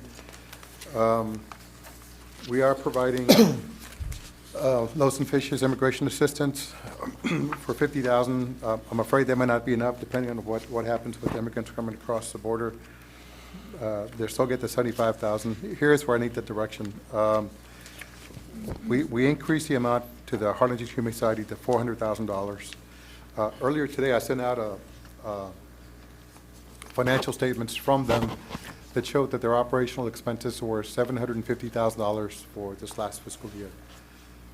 If they remain the same rate, that means that the $400,000 would be approximately 51% of their operation budget. So now I know that when we've spoken to them, they've used figures of $1 million for operations. I don't know where that's coming from, or they have some programs that they want to fund that they haven't yet. But what they showed us, and what we got today, and that I forwarded to you this morning, showed $750,000.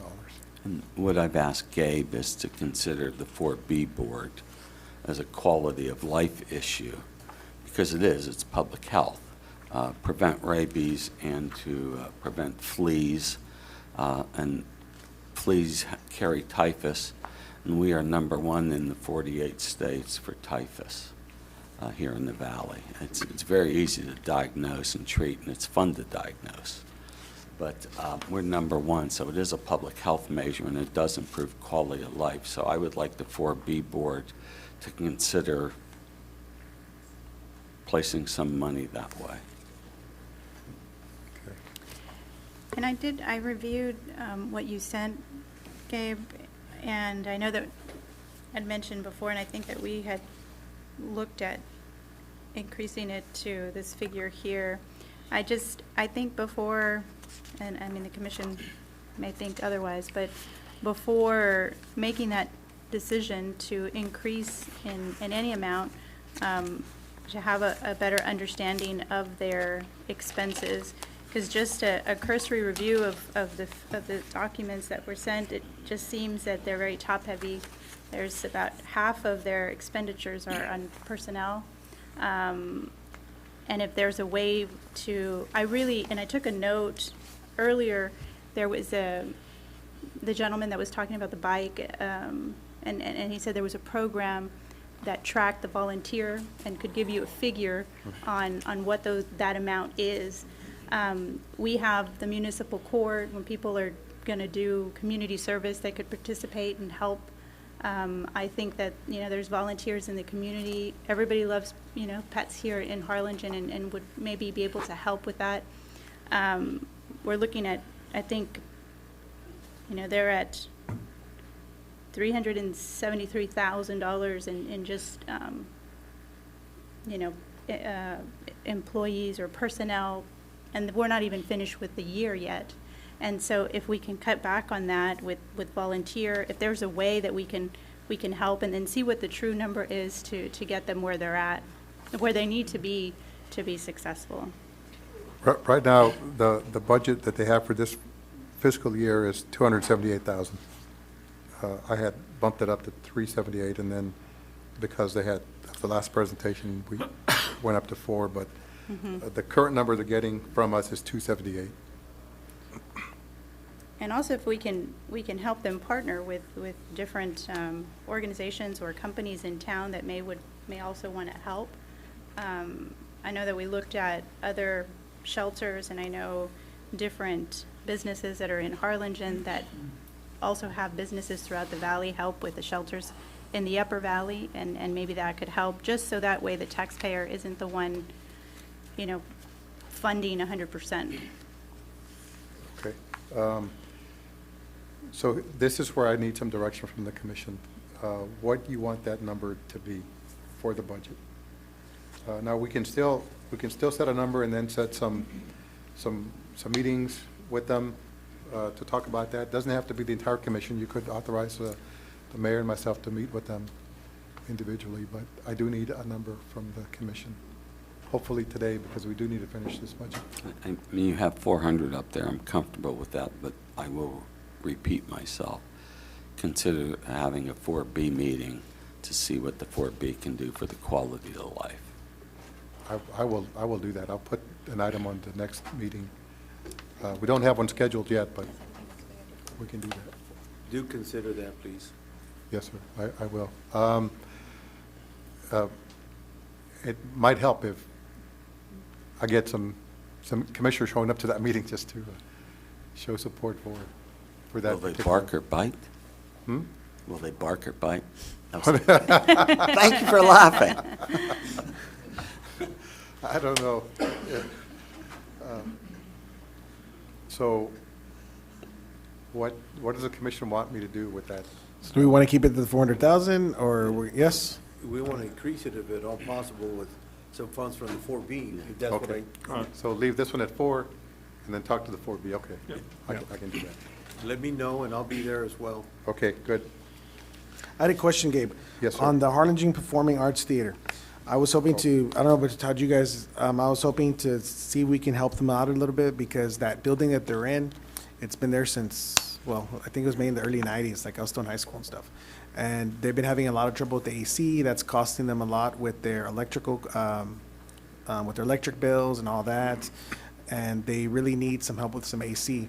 So I was wondering if we could give them like a one-time help with for the AC. Because right now, all they get is $24,000. Is that a city building? No, it's city property. And then Who owns the building? they do, the group. It was a 30-year lease, I believe. They just came up and they opted to have it for another 30 years. At the end of that term, had they not done that, the building would have reverted back to us. But they decided to keep it and keep using it as a performing arts theater. And that option came up about 3 years ago. So, but it is city property. So what do you guys think? And actually, that was the other thing I was going to talk to you about, the Harlingen Performing Arts Theater. We do have, on the following page are the fund balances for the various funds and the hotel motel. Now, I'm not suggesting we hand over all this money, but the hotel motel does have $1.4 million in fund balance. I just want to help them out because I know the only funding that they really get is from what they get from the shows, correct? Or how do they get the funding? I believe so. I don't think they have, because they're actually, what we do is we upfront this to them in October, so they get a check from us for $24,000. And so they use that to pay for a lot of their expenses. So I don't think they get much from anyone else except for admissions. And this would also be, like I would say to you, this would also be kind of like a quality of life thing because it adds to the culture of the city and all that good Can stuff. 4B be used for that? Probably. You're raiding their coffers, man.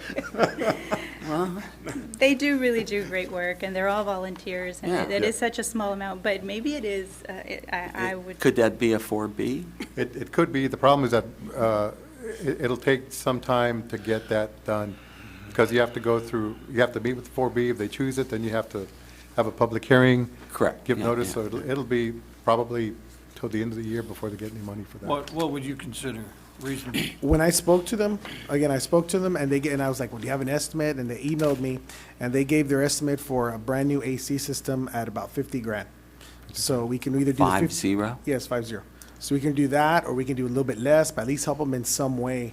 Because I know for a fact that a lot of our kids, what they do is, like at HISD, they have the Performing Arts Center, but a lot of them also start off at the Harlingen Community Theater, and it helps them with, helps them get ready for when they're actually performing at the PAC. And then when they graduate, a lot of those students that graduate, the ones that stay here, they want to continue practicing their love of theater, so that's when they go and volunteer at the Harlingen Community Theater. And I think it's a great thing that I had never gone to it until recently when we had the Little Shop of Horrors, and I was amazed at how they did it and with their limited funds what they were able to do.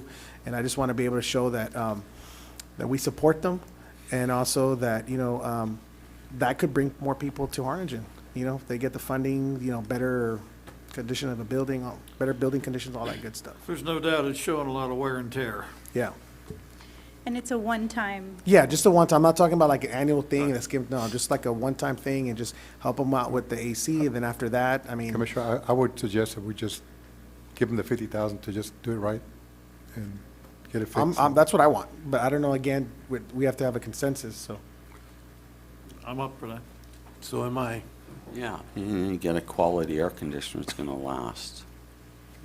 So that would go up to 74 with a one-time allocation of the $50,000 for this year only. Then Right. Gabe, could you verify that $50,000 number? And Yeah. I trust you to negotiate and get us a better deal if we can get one. I don't know if I can do anything with the air conditioning, because those are usually hard costs that are set, but I'll check into it.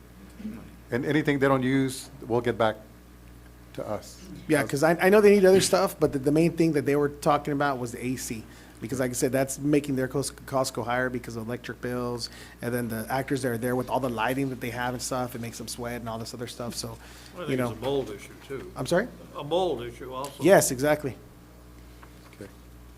I think you can condition it on that he gets the best rate and have some kind of, I don't know, to corroborate that that's what it's used for. Gabe, what is the purpose of this building, or how does the city intend to utilize this building as we proceed forward with our destination park there? Well, it won't mesh with the destination park. It's separate and aside because its use is only for theater.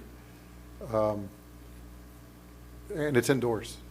Had it been outdoors, like an outdoor venue, it might have been something that would have worked, but I think it helps community theater because it's the only building in town that can actually be used for that. It can't be used for anything else, like let's say? No. There is a provision at least saying that we can ask to use the building for something, but we've got to get their permission, and they have to make sure they don't have any type of theater going on at the same time. We've used it before, but it's been sparingly done. What are you thinking? Well, You have something in mind or what? huh? You have something in mind or? Yeah, well, if we're gonna use it, let's use it, right? I don't mind putting the money into the building. Well, it's not our building. We don't manage it, they do. Well, if we can get free days to use it, We- right? we then can. We can start making agreements to essentially partner with them on updating it. For example, I don't know, just off the top of my head, right, like a mariachi festival, right? Not that we'll do that, but whatever. Or start using What's wrong that. with that? What's wrong with that? No, I'm just whatever, right? Or something, let's, Well, if we're I gonna think- make that a destination park, let's maximize the use of it. I know the people that were there were open to, expanding their role with the city. I know they were talking about, we're willing to do like theater in the park and all this other stuff. And that's where we agree, like we want, to have more attractions that will attract people over here to Harlingen. I think that's one of the things that we can do. We can look into that. So then, yeah, I'll make the motion for the $50,000 for the air condition, subject to your negotiations or however you can adjust that. Well, I'll have Public Building Squad to look at it. They're the ones that do the work for us in our And building. this so is that- just for the recommendations for him. And then- Yeah. Yeah, And that's, then if you can also do an analysis to see if there's a way we can make better use of that building to help bump up its revenue generation. okay. And that were the only question marks that I had regarding the budget that we had talked about, that it just hadn't made any decisions on. So I think now if we can just take, unless there are any questions on the budget, anything else that we haven't covered? But those are the only unknowns that we still had from the last workshops. Everything else would pretty much come to terms on. So I just need a budget to approve everything that you've done, and then we can present it at the next meeting. I'll make the motion then, right? Yes, we do need a motion. Make the motion to approve the budget as we proposed it. Second. All those in favor say aye. Aye. Aye. Opposed? Motion carries.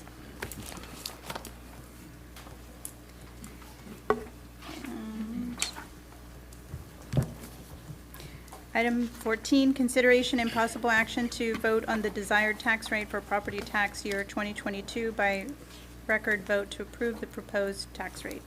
So this is setting the desired tax rate, and the budget that we are working on is based on this recommended proposed rate. So our calculation for the no new revenue rate is .596332, and our voter approval rate is .606357.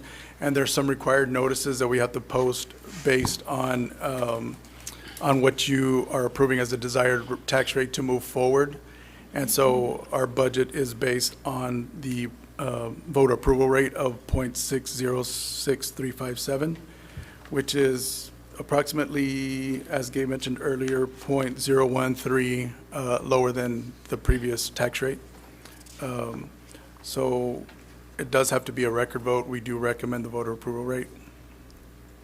So I just want to clarify, so people's tax rate is lower than it was last year? So on an individual basis, I believe so, because the actual tax rate. But what also factors in is That if property. their property valuations go higher. But We have if no if control it over were that. to remain the same as last year, their valuation, and the tax rate compared to this year to last year, if it's, the valuation is the same, it would be less. Yeah, so this is, I believe, 3 years in a row where it's incrementally dropped, the tax Right. rate has. Yes. Excuse me, Gabe, do we approve this now, even though we haven't approved the budget? So, No, you 100%? just approved the budget. That's what we just oh, approved. we're not every- approving the budget yet. No, the budget that I presented. Yeah, like, It's for you to. like the recommendations Yeah. to move forward.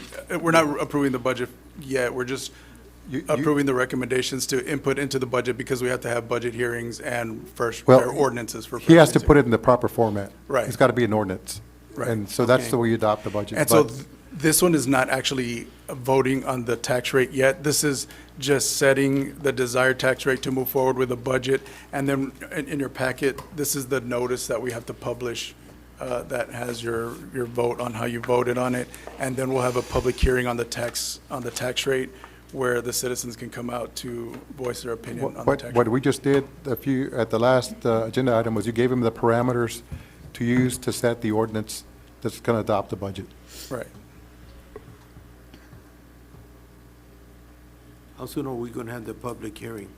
That will be, so we're scheduled meetings on the 7th, the 14th, and the 21st.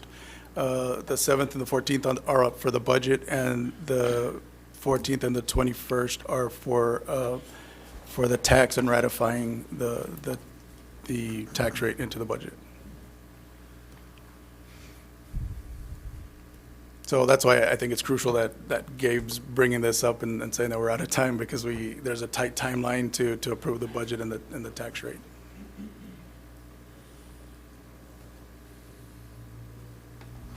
Is there a motion? And it does have to be a record vote so that we can post it on the. But that means that everybody has to vote individually, just so we can document it. Yeah, motion to approve. All those in favor say aye. No, we got to do one by one. Oh, You have to do sorry. individually.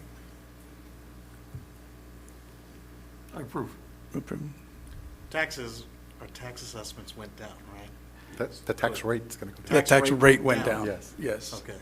Not the But assessment. not the valuations. Yeah. So maybe it would, for the people that are at home and maybe not, and that are going to view this later, or to explain a little bit on that 3% and how the city can only get a certain amount even despite the tax rate, because Right. there's going to be, I'm a homeowner, right? And Right. and as a lot of people that are watching and that are probably in this room and are going to acknowledge that when we got our bill, we got the appraisal that our homes went up Right.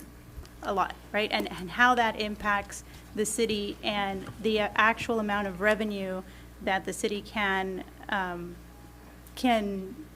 get from these increased values Right. are set at a certain percentage. Right. So, and that is the reason why we're setting it at this rate. And maybe Yes. a better explanation.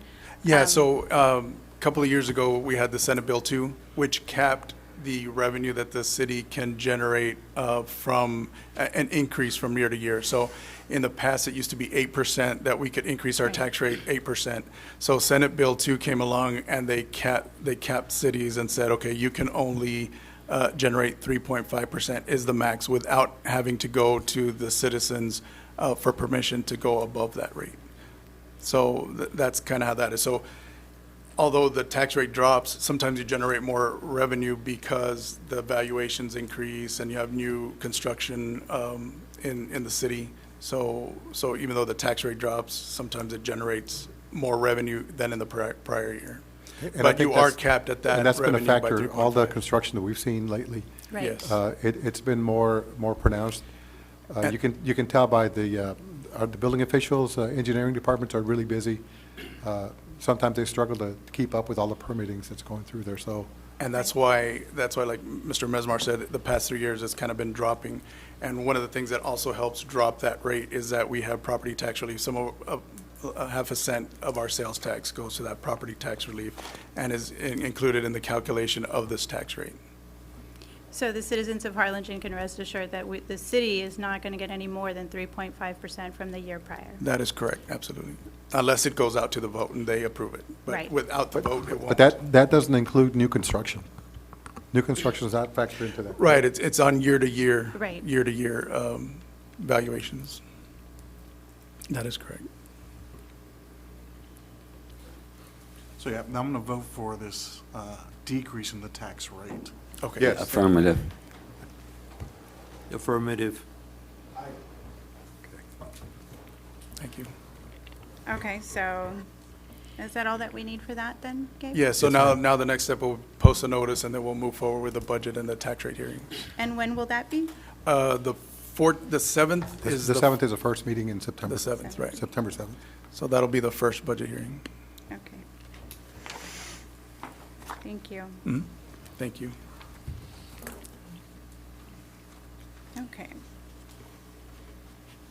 Item number 15, consideration and possible action to authorize the city manager to award a second task order to Cobb Finley under RFQ 2021-14, professional engineering services for the City of Harlingen American Rescue Plan of 2021 drainage improvement projects for the design of the 21st Street Storm Sewer Improvements, System 7, partially funded by TDEM under the FEMA Hazard Mitigation DR 4454 grant program. Good evening, Mayor Sepulveda and Commissioners. My name is Luis Vargas. I am the city engineer. And before you is another drainage project that runs along 21st Street from Theresa Avenue to Van Buren Avenue. And I'll give you a little background to how this came about, this project. First, I'll say that this project was identified in the 2008 Drainage Master Plan that CSE conducted back then.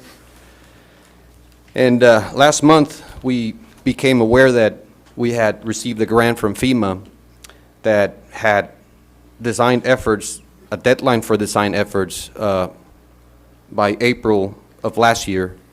And due to the project exchanging hands and turnover of staff in multiple management levels, we didn't do the design efforts to the deadline. As soon as we became aware, the next day we requested an extension through TxDOT to FEMA, and we were granted the extension on July the 28th. And then I'll take a few steps back. Last year, on July 7th, the City Commission approved this grant with a cost share of 48.2 federal match, and the city being 51.8. The estimated construction for the design, the estimated cost for the design and construction was $2,483,230 with 38 cents. And back then, it was also mentioned in the City Commission that the city would have a share. The city's share would be funded through the ARPA funds. So on the fourth bullet, I'd like to say that we were informed recently that we could have a share of 25% instead of the 51% from last year. So that would take it to a 75% from federal funds to 25% of city's funds, which again will be funded through the ARPA. So there's two grants for this project. So because we had Cobb-Fenley do task order, I should say we had Cobb-Fenley do Jackson and C, and they're done with that design and that project. Last time I was here in the podium, I presented the construction contract that was designed by Cobb-Fenley. So because they're done with that design, we're giving them this task order as task order number 2. And they have agreed that they are able to finish the design by the deadline that we were given by FEMA, which is December 31st of this year. Luis, what's your experience with Cobb-Fenley? They've been doing a good job? Yeah, they're very responsive. They have a great team, great engineers. I had the chance to meet them through meetings, and they have excellent resources. Yeah. I'm going to make the motion to approve this project. Give me a second. Is Cobb-Fenley the same one that's doing the project off of Ed Carey in 77? No. No. That's Encore. Consort. Consort. Okay, thank you. What are their fees? Cobb-Fenley's right now. What does it stand like? The last bullet there is $299,539. That covers the. I'm sorry. A percentage. That number is 13.57% of the construction estimate. Sounds fine. Thank you. Second. All those in favor say aye. Aye. Opposed? Motion carries. Thank you, Luis. Thank you. Item 16 is public hearing to consider an ordinance on first reading for a rezoning request from light industry district to heavy industry district for 8.94 acres out of Block 7 PTW 10, 1 acre out of Block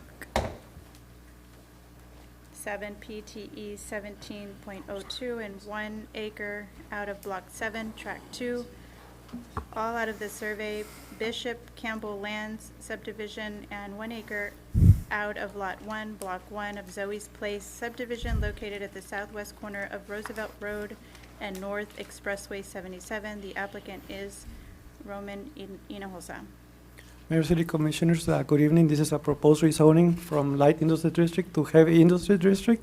This property is at the southwest corner of Roosevelt Road and Expressway 77. Is this entire property right here. And the proposal is a scrap metal yard, and that's why they're requesting the zoning change. This is an aerial photograph of the property. There is a residence right there. Even though the zoning is all light industrial, there is a resident living there. And then you have companies and trucking companies, air conditioning companies, and different light industrial businesses around the subject property. Okay, so we're just looking at a zoning change. There's nobody coming in as of right now. This is a zoning change to make it more attractive. Well, for the project, the scrap metal yard, it requires a heavy industry zoning and a special use permit. So they're in the first step. Okay, and this is the first step. Because I got an email from somebody. Is this 2729 North Expressway 77? Correct. Okay. This is the scrap yard. The scrap yard? Yeah, I got one complaint against this. Because of the noise and... It was actually denied by the planning and zoning, but they appealed. That's why we're here today. Okay, so this was denied by planning and zoning. Yes. Unanimously. But they appealed, and so that's why Javier is making the presentation. Okay, why did planning and zoning deny this? Because there was considerable opposition during the public hearing from the surrounding property owners. Okay. And the applicants were not there to present our case, so the board unanimously recommended denial of the rezoning. Yeah, well, I tend to listen when people contact me on something because it so rarely happens. So this is scheduled for a public, did you have anything Yes, else? this just very quickly, these are the photos of the property.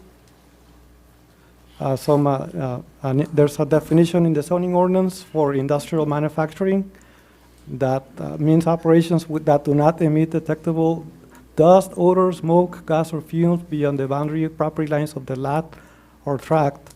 So the light industry zoning gives protections that the heavy industry zoning does not. So that's a factor to consider. Differences between light industry zoning and heavy industry zoning, it allows recycling centers by right, but bulk storage and open scrap yards requires heavy industry zoning with an SUP. So they will, if the zoning is approved, then they will have to apply for an SUP. We got a petition in opposition. Those are the property owners that signed the petition. It's more than 20%. So this requires a supermajority vote of the city commission for this to be approved. And that's the petition, citing all the different concerns about the noise and the dust and the eyesore as you're coming in from the expressway. Comprehensive plan calls for industrial. And like I mentioned before, a lot of opposition during the public hearing with the Planning and Zoning Commission, so they recommended denial unanimously. Well, we do have to have a public hearing. Yes. So, Javier, this is as Commissioner Mesmer alluded to, this is so that they can, from what I understand, because I think we were all probably contacted about this. This is so that they could have a scrap metal yard, It's which the is first first step to pursue the project. Okay. If the zoning is denied, that ends the project. Understood. The proposed project. Okay. Thank you. So at this time, we're going to open it up to a public hearing. Is there anyone here that would like to speak for or against? Please approach, sir.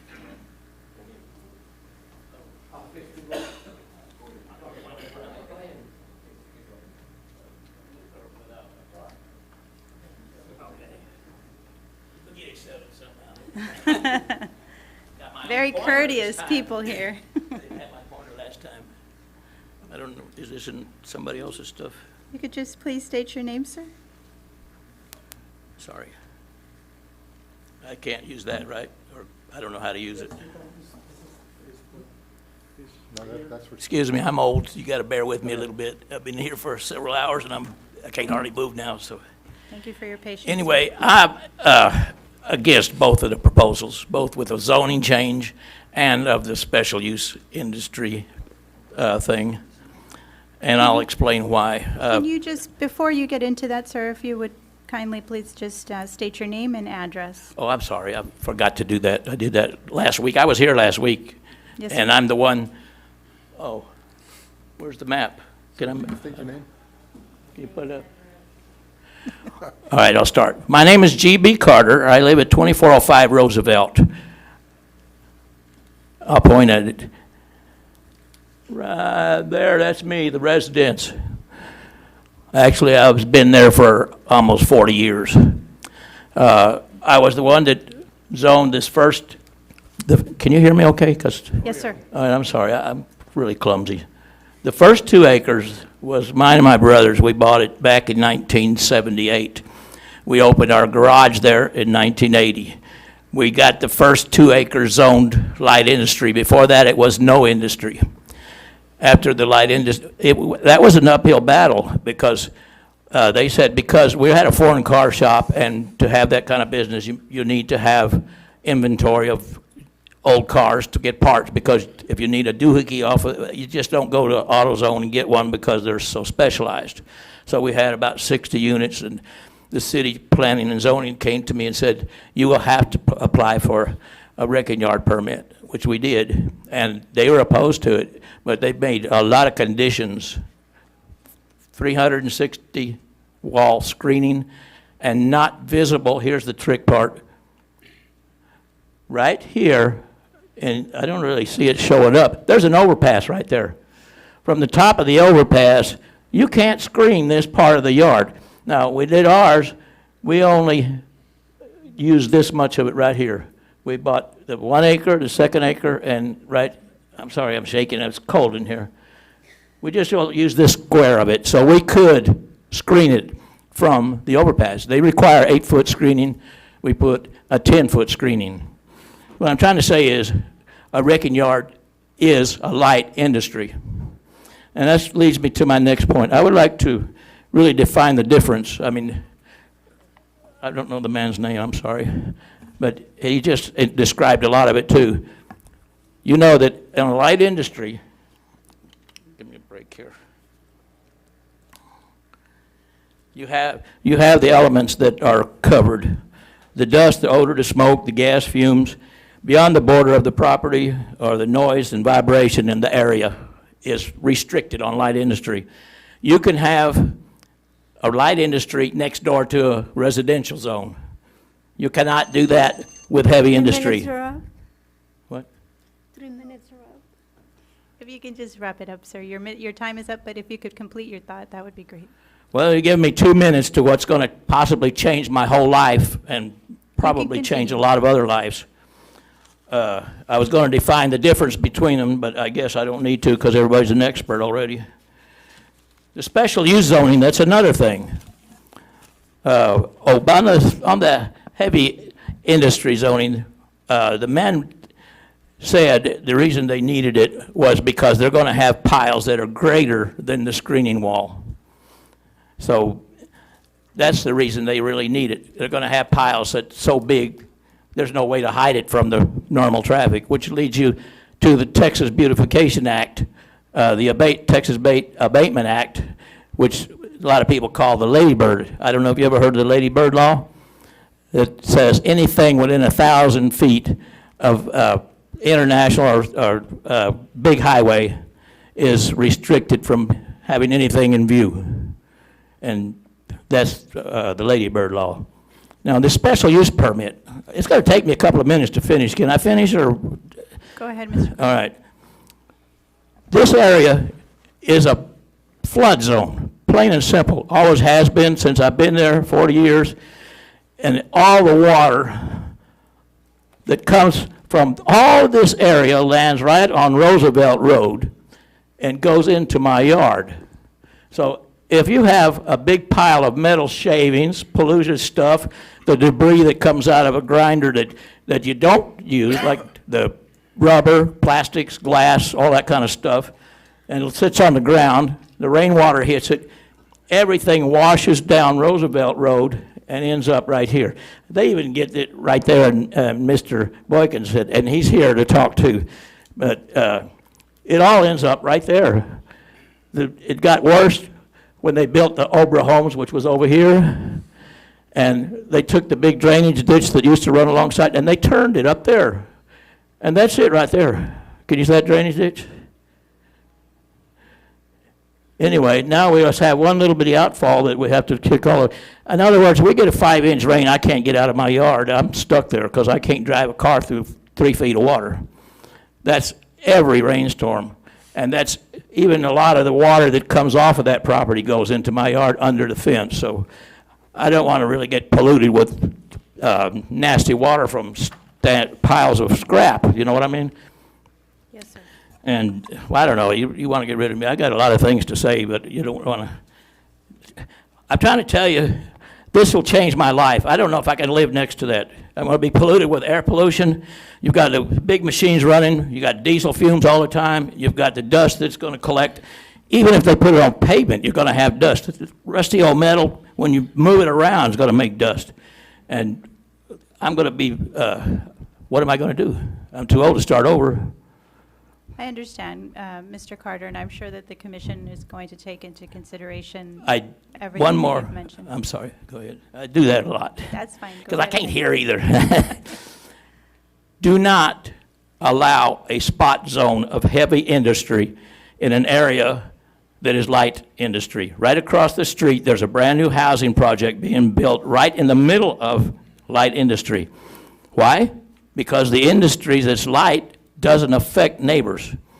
Heavy industry affects the entire area, and it will affect Harlingen because that's what the people coming into town. As soon as they top that overpass in Primary Road, that's the first thing they're going to see is a big junkyard. Who's going to want to invest in a town that looks like that? Would you?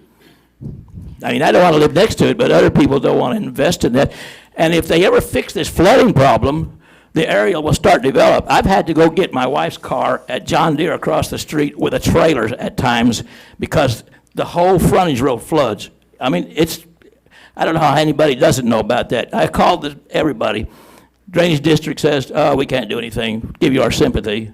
City says, oh, that's not our area, that's frontage road, that's state. Call the state, they bring a sign and says, road closed. What are you going to do? And this is what's going to, all those elements is what they're going to end up in. So you need to consider that with a special use permit. But on zoning, it's a precedent that you should not set because nobody's going to trust your zoning if people come in and develop an area and then, because somebody comes in, they want to, hey, I want to put something different and it's not like the rest of you all. And you guys say, well, we already did it once, we can do it again. Precedents are very dangerous. So is spot zoning. It has its own characteristics. If you look it up, it's not that easy to get spot zoning, and it could legally be overturned. Yes, sir. So I don't know what else to say. I'm sorry. Thank you for listening. Thank you so much, Mr. Congratulations to the new guys and good work for the old guys. And the new gal. Thank you. Come on up, sir. Good evening, Mayor, Commissioners. My name is Roman Hinojos Vasquez, and I represent this request for the changing of the zoning of this particular land. You were a visionary in your time, and you were looking to improve your way of living, the quality of life of your family. What we want to bring here, it's a recycling center that cannot be seen from Dallas to the south. State-of-the-art facility, an estimated investment about $18 to $20 million. I concur with you, Mr. Carter. You're right. An eyesore, what an eyesore it is to have a recycling center that is not properly run. We can see it right here on the ones that the city has currently. that they are not working the way they should be. This recycling center will include equipment that would process all kinds of recyclables. It includes separation system, and it will allow us to have no material sitting on the ground whatsoever. It will allow us to whatever material we collect from industries, from the public, to be processed, sold, shipped, either by rail, by truck, or by barge out of the Port of Harlingen. This location is very attractive to us. It's a prime location.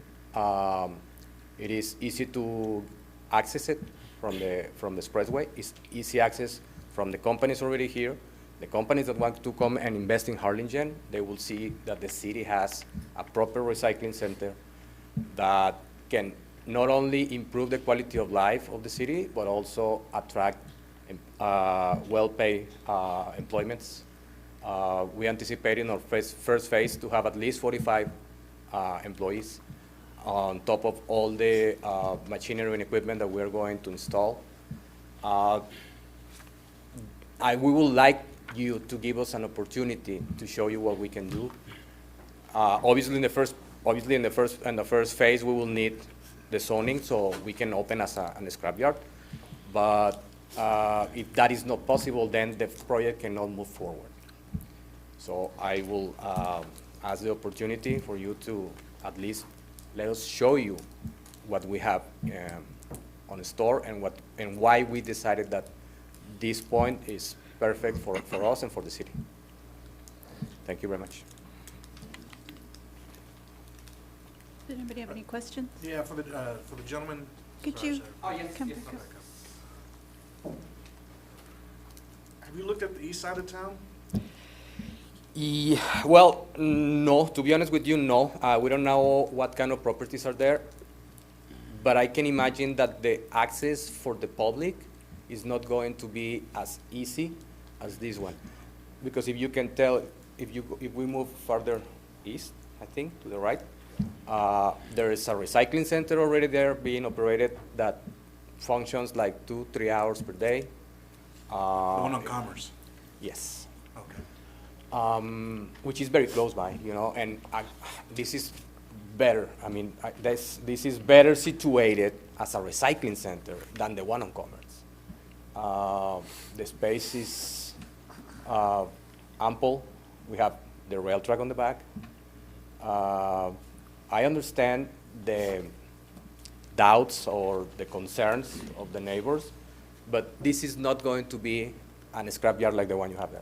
This is going to be something that no city in the valley has. Not even on the Port of Brownsville, not even in Brownsville itself. This is something to be top of the line. We have spent the last 2 years doing our research on the technology available right now. We have traveled extensively to see facilities like the one that we have, like that we want. And to be honest with you, I mean, in 2 years, the technology advances so much that right now, this is something that even California will approve, even though they are not requiring any more shredders or any more facilities to process metal. So we live here, we live in the area. We don't want to bring something to the area that is not going to be beneficial to everybody. Sir, are you the fellow that came about a year ago to do the same project at Hygeia? Mm-hmm. No, I'm sorry. I'm not. Rodell, I know you're in the back trying to shrink away. Hide. How much industrial land do we have on the east side out by the Port of Harlingen? Heavy industrial. The Port of Harlingen has over 400 acres available. The Metropolis has about 480 acres available. And the Harlingen Industrial Park, there's about 65 acres available right now. And 509 is being upgraded for more travel, specifically for this type of industry, correct? More trucks, yeah. And then the Grimes Road project's also being looked at to also upgrade and make it easier for Harlingen residents to get out there, correct? Correct. Okay. And then there's also rail lines out there on the east side of town, correct? The Union Pacific has their main line coming from Orlando to Port Harlingen and going north after they go through the switchyard off the Commerce. Have you had a chance to meet with Mr. Regarza? He's super talented. No, I haven't. But I would highly recommend it, just because, again, my concern is the residents are so close by. And I actually have a neighborhood right behind there, like Foxtel, Palm, they're all Palms, forget the name of the neighborhood. But, and so that, your location, the business idea is fantastic, right? We want to promote innovation in the industry. The concern is the location. Is there any of that land is for sale right now, or is owned by the city? Yes. Yeah, yeah, Rodell's saying yes. Owned by the city, or yes by to be? Owned by the Valley International Airport, which is a component of the city. It's also owned by the Port of Harlingen, which is another public entity. And we're looking at putting. What we are trying to accomplish is make it, recycling is difficult per se, you know? What we want to do to accomplish is to make it easier for the most amount of people to be able to just drive, get off the expressway, go recycle, get on the expressway, go with your life. Not go out of your way to drive, 10, 12 miles to get something that maybe you're going to get little money for it, or big bucks or whatever. But that's what we want. That's why this location is the preferred for us. Okay. Thank you. Mr. Hinojosa, Yes. do you have any other locations in the Rio Grande Valley? We have already talked to the city of Alamo. The city of Alamo, they offer us a great location. But we really want to expand. Harlingen is the center of the valley. I mean, from here you can cover from McAllen all the way to Brownsville. It's easy access. The roads is going to be, the pathway to the valley. So we decided to come here. We have a running operation in Alamo already, a You scrapyard. do? Yes, we do. But this one is going to be like the center of all, because everything, right now, most of the companies that are recycle, they sell their materials to be processed somewhere else.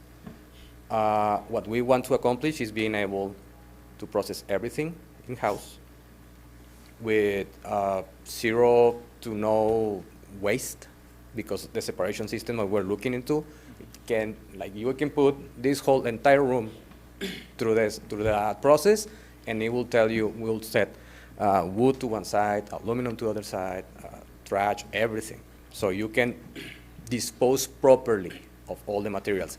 Unlike today, that you only go for the material that is worth it, like copper, aluminum, brass, and the rest is go to the landfill. So that's what we want to do. Okay, and so just one last question. So you do operate the facility that's in Alamo? That is correct. Correct. And you mentioned earlier that none of the materials that you would recycle would be on the ground or visible. No, unlike currently, because one that we you don't have in yeah, Alamo. Oh no, yeah, definitely. Like any other scrapyard. Any other scrapyard, they have piles of steel and metal, and yeah, I understand. But with this system, you'll be able to, whatever material comes during the day, it will be out of the door at the end of the day. Did you present that system to the planning and zoning so they can see? Because the concern, I think, of the neighborhood, of the people that live there, is that it's going to look like the facility that you have in Alamo, which is. And I understand. And I saw some photographs, and it's not something that is appealing to the I eye when you're understand. driving down, and you can visibly you can see that. So I think that the concern of the community or around you is that is exactly what's going to happen, because that's what's in Donna. What you're saying is that it's different, but you haven't provided us with anything to be able to corroborate that, or to know what it is that you're envisioning. You're saying this other technology, but did you present any of that? No, we did not. We did not. But if granted with the opportunity, we will be more than happy to do it at any other date. Did anybody else have any questions? Well, I agree with what you were saying, because that's actually also what I was doing on my phone, because I remember seeing some pictures of your location out on. I know for one, being a resident of Harlingen and driving, I wouldn't want to see that kind of stuff right there on the expressway. Yeah, I agree with Mayor. If you don't have anything else for us to look at, we're gonna have to go by. It's like we're gonna have to go by what we've seen. And what we've seen is the location, pictures of location out on. I don't blame the people who went around those. And it used to be my district. I'm not wanting.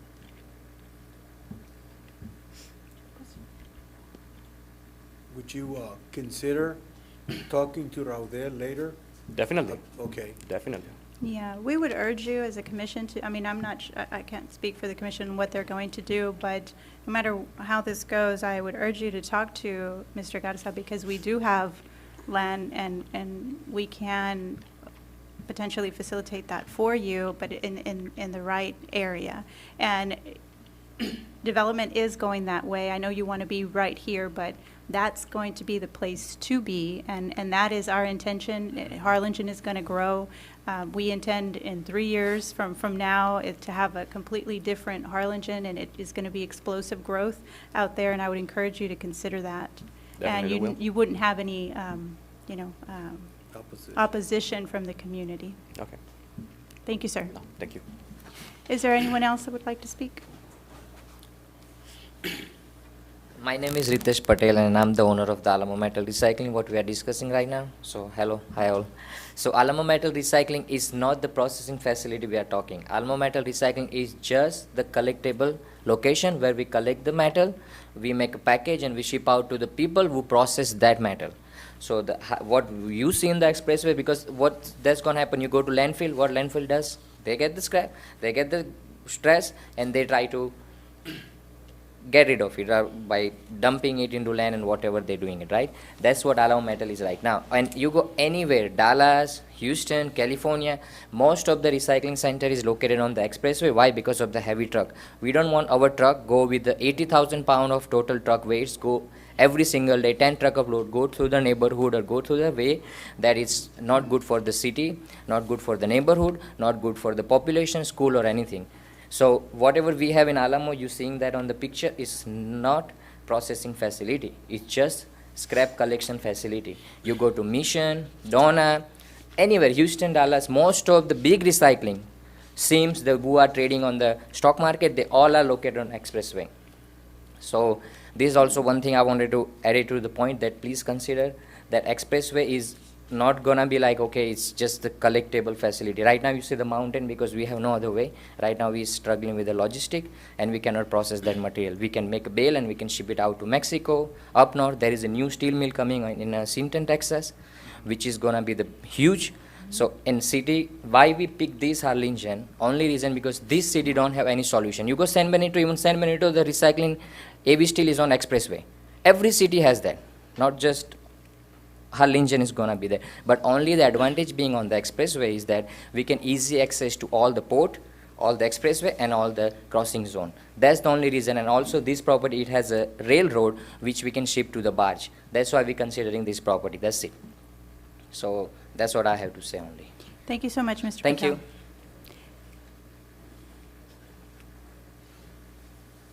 Ms. Mayor, Commissioners, my name is Bo Boykin, and I am with the air conditioning company, Ayers Company, right there. That's my business. Of course, I was here last week, and I just want to oppose this rezone due to the fact that, you know, the noise that this machinery and everything's going to be having, the visibility of it coming into town. You know, I can understand a recycling center wanting access to the, you know, expressway and everything like that, but that exit off the expressway is my building. That's where you get off the frontage road to turn right into my building. I'd have to invest in a gate because everybody's going to be thinking that that's the office to turn in all that stuff, so I'd have to invest in electric fencing and everything like that to keep the otherwise public out, you know, and wearing us out walking in, wanting to know if that's where they turn in their cans, you know. So I oppose of it. You know, the Planning and Zoning Commission opposed of it, so I would, you know, be happy that y'all would consider doing the same. Thank you, sir. Thank y'all. What's that? I do live there, yes, sir. Yeah. That's where I live, but this is my business right here. That's where I spend most of my time, right there. Thank y'all. Thank you, sir. Anyone else would like to speak for or against this ordinance? One question I want to answer for you. I'm sorry, sir? Just one question I want to answer to this question. You can address the commission? Yes. Okay, so everybody is complaining about making the noise of the machine. First of all, as we say, we buying the machinery which is from Germany. It's all enclosed and which runs on the computer basis. It has a conveyor belt, but it's all run on the motor. I can show you the next meeting if you give me the chance. I'll show you the whole operation, how they run. You don't hear nothing. Only thing you hear is machine is that quiet that when the metal from conveyor belt to drop into the bin, that's only you can hear. That noise. Second thing, all the shredder or whatever we're trying to put, those all runs on the cumin engine, same as running as any excavator in the whole country. There's no, they use like, this is, okay, this is not something they feel like it's gonna be, even the plane is 1,000 times louder than what machine we're gonna use. So there's nothing, if they have complained about the noise, again, this gentleman, I don't wanna hurt your feeling, you live there, you cannot even hear. So our machine, I'm sure even at night, you're not going to hear. You're going to hear the thunderstorm and rain. Our machine, we're not going to operate at night, but you're not going to hear anything because it's all run on cumin engines. Understood. Regular engines. Nothing else. That's Thank it. you, Mr. Thank you. Patel. If you would like to come up to the podium. And just address. I don't know this gentleman, but my question is, are they going to do any automobile recycling, out of cars, pickups, trucks, any of that stuff, anything at all like that? If you would like to step back, I'm sure he can come up and answer. It's Mr. Hinojosa or Mr. Patel? I can answer. Again, we're trying to create something for innovation. We're trying to create something that's solution for all recycling. Not just only one thing. So if somebody has a car and they come to me, oh, I want to recycle this. So is the answer yes, sir? Yes. Okay, thank you. One automobile and they fall under the Lady Bird law. Yes, sir. That means 1,000 feet off the freeway or invisible. And I cannot understand why anybody would even think about rezoning this area that's beginning to grow and turn it into something like that. Even if it's all enclosed, it's just ugly stuff. And don't forget, there's trucks coming in. He said, yes, cars. Well, these cars get crushed with a crusher, and they get loaded on a flatbed. You can put 15 to 20 cars on a flatbed, and when a yard starts crushing, you're talking about 20, 30, 50 trucks. And as they come in, your frontage is blocked. R&L Trucking was concerned about that. They said they were going to send you a letter. If they didn't, then it's probably floating around somewhere. They don't want to get stuck where they can't get out with their trucks because a line of scrap trucks are waiting to enter. Now, you can't come in on Roosevelt because the road is not suitable for heavy trucks because it won't hold up. So Thank you. my concern is it's not going to work, period. You're just going to ruin the town if you start with that, because it won't stop there. His Alamo place is right in the middle of a bunch of auto recycling or auto scrap yards. It's right next door to Ray's Auto Salvage, across from American Auto Parts, right from Discount Auto Parts, right down the road from R&R Auto Parts. These are all huge, gigantic wrecking yards. That's how they can support a business like that. We can't. We don't have any supporter business here. That's where they're going to come from. All those crushed cars are going to come from there, and Mercedes. I know the deal in Mercedes, too. They'll be coming in on the trucks, and they'll be piling up, and you'll be seeing a bunch of smashed cars piled up because you can't process them that fast. And one more thing. When you process a car, only about half of it's metal anymore. The rest is plastic and garbage. Where does that go?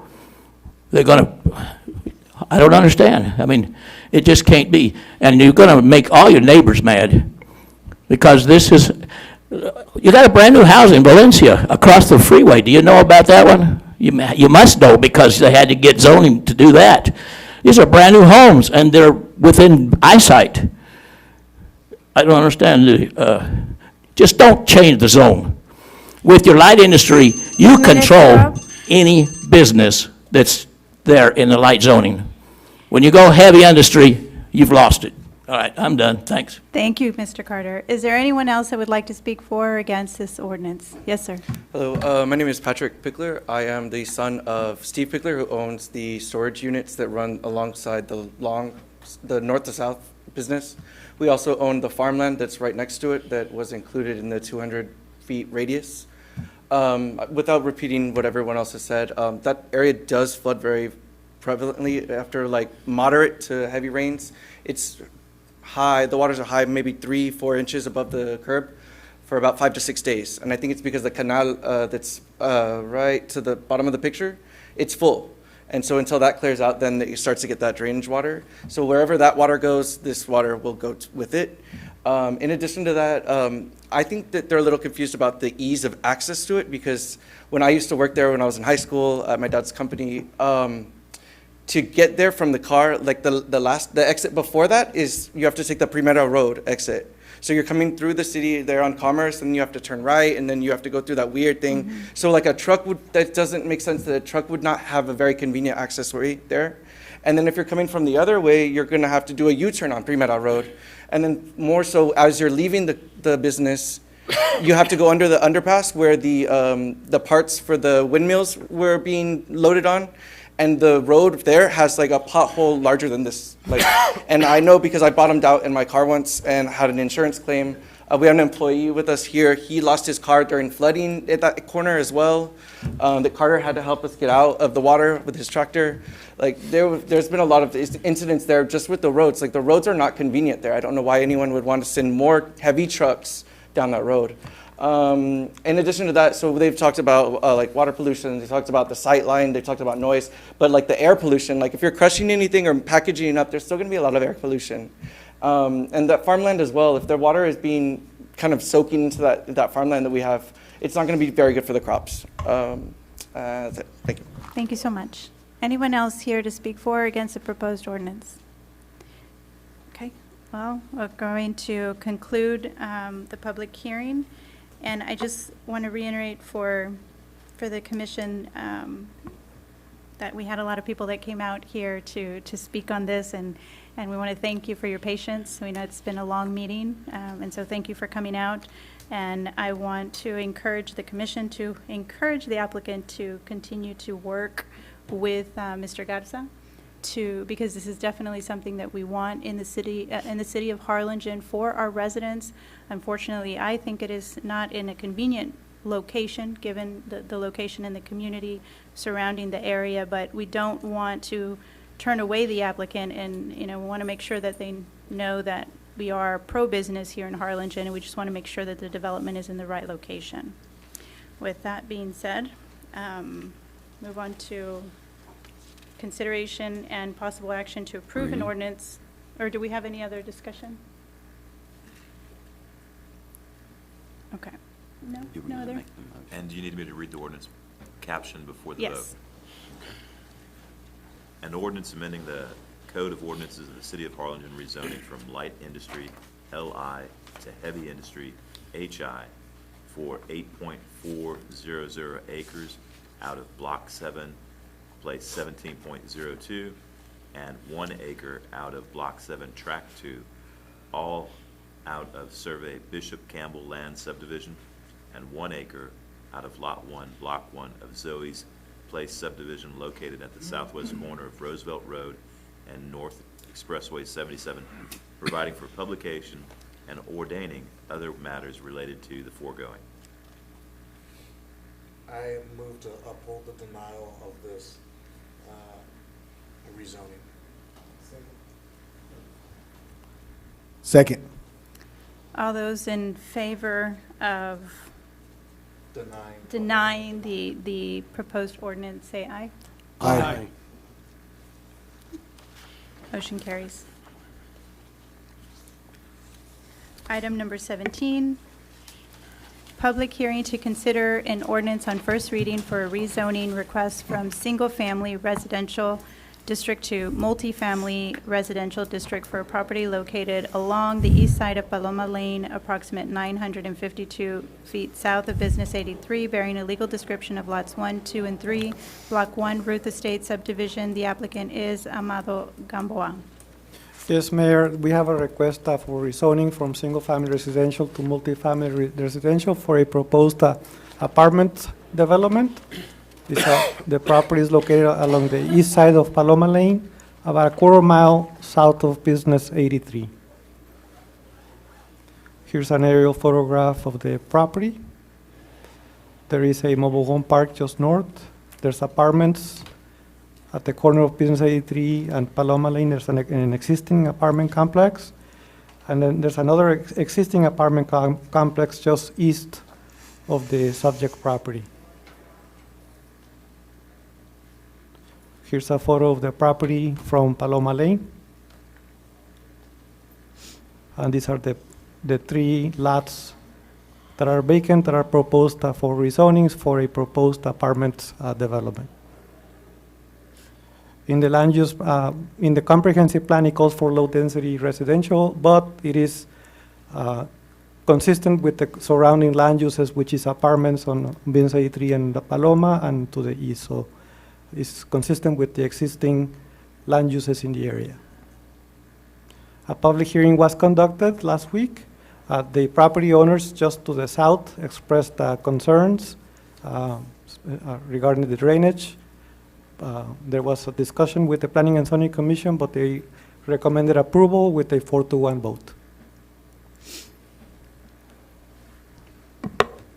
The opposition were the husband and wife that live in this property.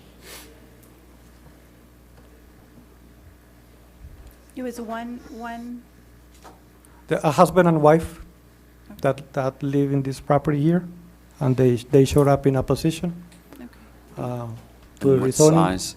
What size? Is this a duplex or 30 apartment buildings or what? They're proposing a subdivision for 4 plexes, so there will probably be a street coming in like this, and then a turnaround and so 4 plexes. more or less, how many apartments are they looking to put in, apartment units? It will probably be like 30 or 40, whatever they can fit with that. And what's the acreage? The acreage of the property is like 6 acres. Let me see. I don't have that, but it's about 5 acres. 4.2. Oh, I got more.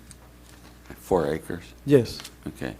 And in your opinion, how many apartments did you say? 30 to 40. 30 to 40 on 4 acres?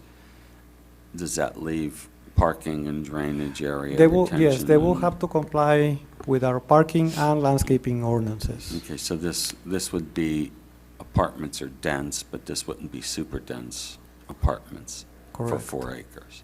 in your Yes, opinion? it will not be a complex like the one to the east. It will be a smaller complex, but whatever they can fit while complying with the parking and landscaping ordinance. Is there any other questions for Javier?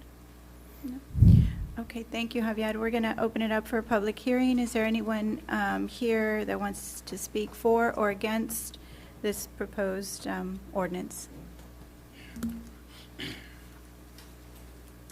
Good evening, Mayor, Commissioners. My name is Amado Gamboa.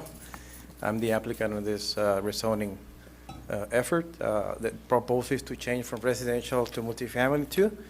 Currently, the lots are irregular shaped.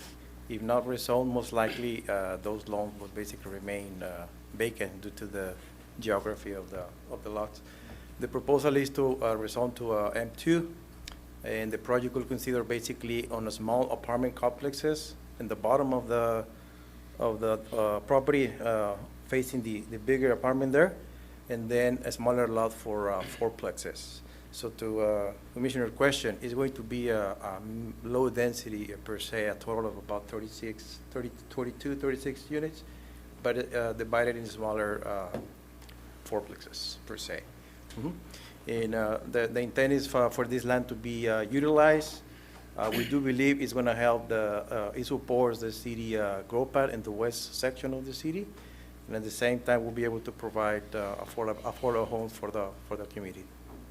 Thank you for your attention. Thank you. Anyone else? Thank you, sir. Okay, will you read the caption? Yes. An ordinance amending the code of ordinances of the City of Harlingen rezoning from residential single-family R1 district to multifamily residential M2 district for a property located along the east side of Paloma Lane, approximately 952 feet south of Business 83, bearing illegal descriptions of Lot 1, 2, and 3, Block 1, Ruth Estates subdivision, providing for publication and ordaining other matters related to the foregoing. Do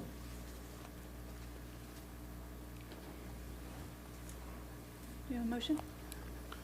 Motion to approve. Second. All those in favor say aye. Aye. Aye. Opposed? Motion carries. And item number 18, public hearing to consider an ordinance on first reading amending the City of Harlingen Code of Ordinances, Chapter 1111, Articles, I can't see, 18, Sections 11-500 through 509, adjusting the design guidelines for the downtown district overlay and removing language not in accordance with state law. Yes, Mayor, Commissioners, as you may know, there are design guidelines for construction in the downtown area. So the idea is to preserve the uniqueness and the historic aspects of the downtown. And so that's why in the zoning ordinance, there's design guidelines that the downtown board has to approve before we can issue a building permit. So we have a boundary, which is this one, the downtown district overlay. So any building permit, before we can issue the permit, we have to have an approval from the downtown director. And so it's to prevent a super modern building to be developed or changing the facade of a building to make it modern and doesn't fit with the rest of the downtown. So it's to preserve the uniqueness and the attractiveness of our downtown. But they're proposing, the downtown board is proposing making adjustments to the design guidelines. I provided a summary of the proposed adjustments that I can go over if you like. But this is coming from the downtown board. Letters went out to all the property owners and 200 feet all around, and we have no opposition. Everybody is in full support. So basically, this is just housekeeping. You know, yes, you can say that. Motion to approve? Well, have public hearing? So, Man, I've been talking so much. I know. I do have some Late, dude. some questions. Javier, isn't this the way that it already is? This is a change? Yes, we already have the design guidelines. They're in place in the zoning ordinance. Mhm. So we're just making some adjustments. Like So all what? the adjustments, I provided a summary in your packet on the different adjustments. It's page 191 in your packet. Okay. It's just it's adjustments to help them do a better job. So this is coming from we've had meetings with the downtown board, and it's just going to help them improve the downtown. Okay, thank you. Does anybody else have any questions? No? Okay, now we're going to open it up for a public hearing. Is there anyone here to speak for or against this proposed ordinance? No. Okay. Want me to read the ordinance? Oh, there's some. Hello, everyone. My name is Javier Jaramillo. I'm at 1902 South First Street here in Harlingen. And I just had a quick question as far as the understanding. So the language that's becoming clearer in accordance is within the bold part of what we see there, because my building is in the, I guess, in the broken up little lines right across Harrison.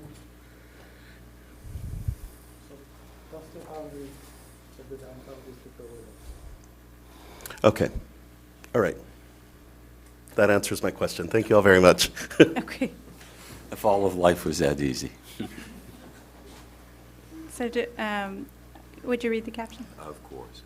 An ordinance amending the City of Harlingen Code of Ordinances, Chapter 111, Article 18, Sections 111 through 500, 111-500 through 509, adjusting the design guidelines for the downtown district overlay and removing language not in accordance with state law, providing for publication and ordaining other matters related to the foregoing. So moved. Second. All those in favor say aye. Aye. Aye. Opposed? Motion carries. Thank you.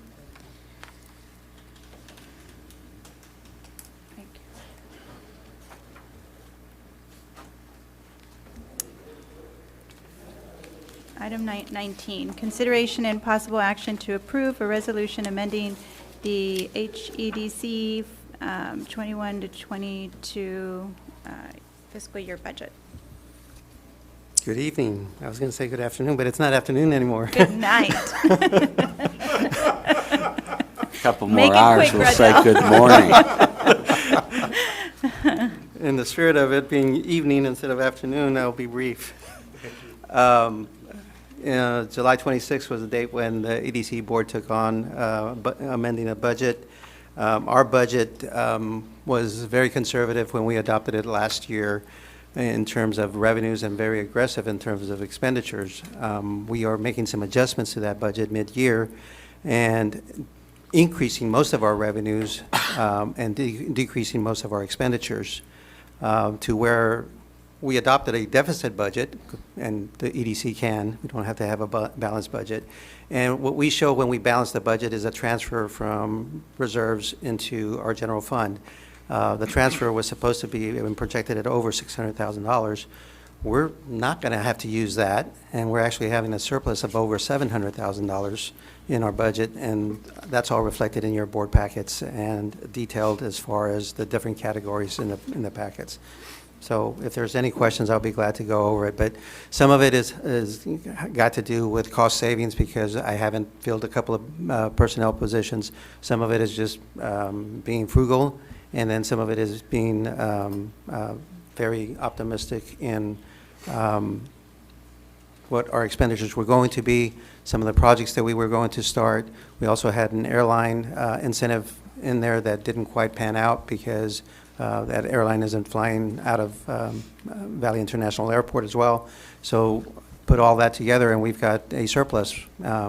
So our projected balance, cash balance at the end of the fiscal year, this fiscal year, will be about $9.4 million. So we're in very good shape. Motion approved. Second. I got a question. Oh. Sorry, buddy. On the surplus, how do you plan to use these funds? They get reallocated into our reserves, and then every year we go through our budget process, and, you know, if we have projects, then we will invest in those projects. If we don't have projects, we save that money. Okay. So. This is what I'm getting to.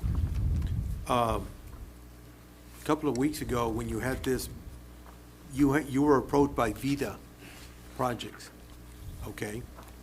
Are you going to be able to use some of these funds to apply to them? That will be up to the board. That's up to the board. Yes. There's something else that Mr. Carter and everybody else that has discussed, areas of flooding and drainage issues, okay? One of the things I'm looking for is special projects for flooding for the industrial and commercial areas that we have, that we actually need some real help, okay? So if at all possible, which I'm asking, set aside about 100 to 150, and if we can make it work, use that for mapping, organizing, and so on, to try to address issues like Mr. Carter's, okay? Along with this, we have that whole area of commerce that needs some help. What we just did with the downtown area, okay, that has issues with flooding. If we want to keep everything going, we need to start addressing that. Now, we had a little rain Saturday, and I got a picture of the HEB off of Morgan. Along with that HEB, I know the HEB off of Commerce suffers from the same, and so do the residents in those areas, including Little Creek. And I believe there's residents in Crockett, off of Crockett near that Morgan, that have had issues. I myself have also seen employees of the HEB on Lincoln sweeping water from trying to get into their store. Now, if I'm not mistaken, we were trying to get the HEB to rename the tennis courts, use their name them HEB. We can't ask for that if we don't help out HEB to make sure they stay above ground. I mean, above the water lines. So they need some help, and they're not asking for anything, but we need to be proactive if we want to address what we need to address. We do have money set aside for drainage projects within the properties that we control and we own. There's three different areas of town that we have started some preliminary engineering reports. We are going through the process of applying for EDA grants so that we can supplement some of our funding with federal funds. And those are, one of them is off of Roosevelt Road, another one is within the industrial park, another one is within the medical district. Having said that, as we go through the budgetary process, we will try to identify projects. If we don't identify projects at that time, we have money in reserve so that when a project does come up, and it has to be something that is eligible within the state statutes that we have to go by, then we can set money aside for that. And it goes to city commission after it goes to the board. So you have the final say-so in our budgets. You have the final say-so in all of our projects.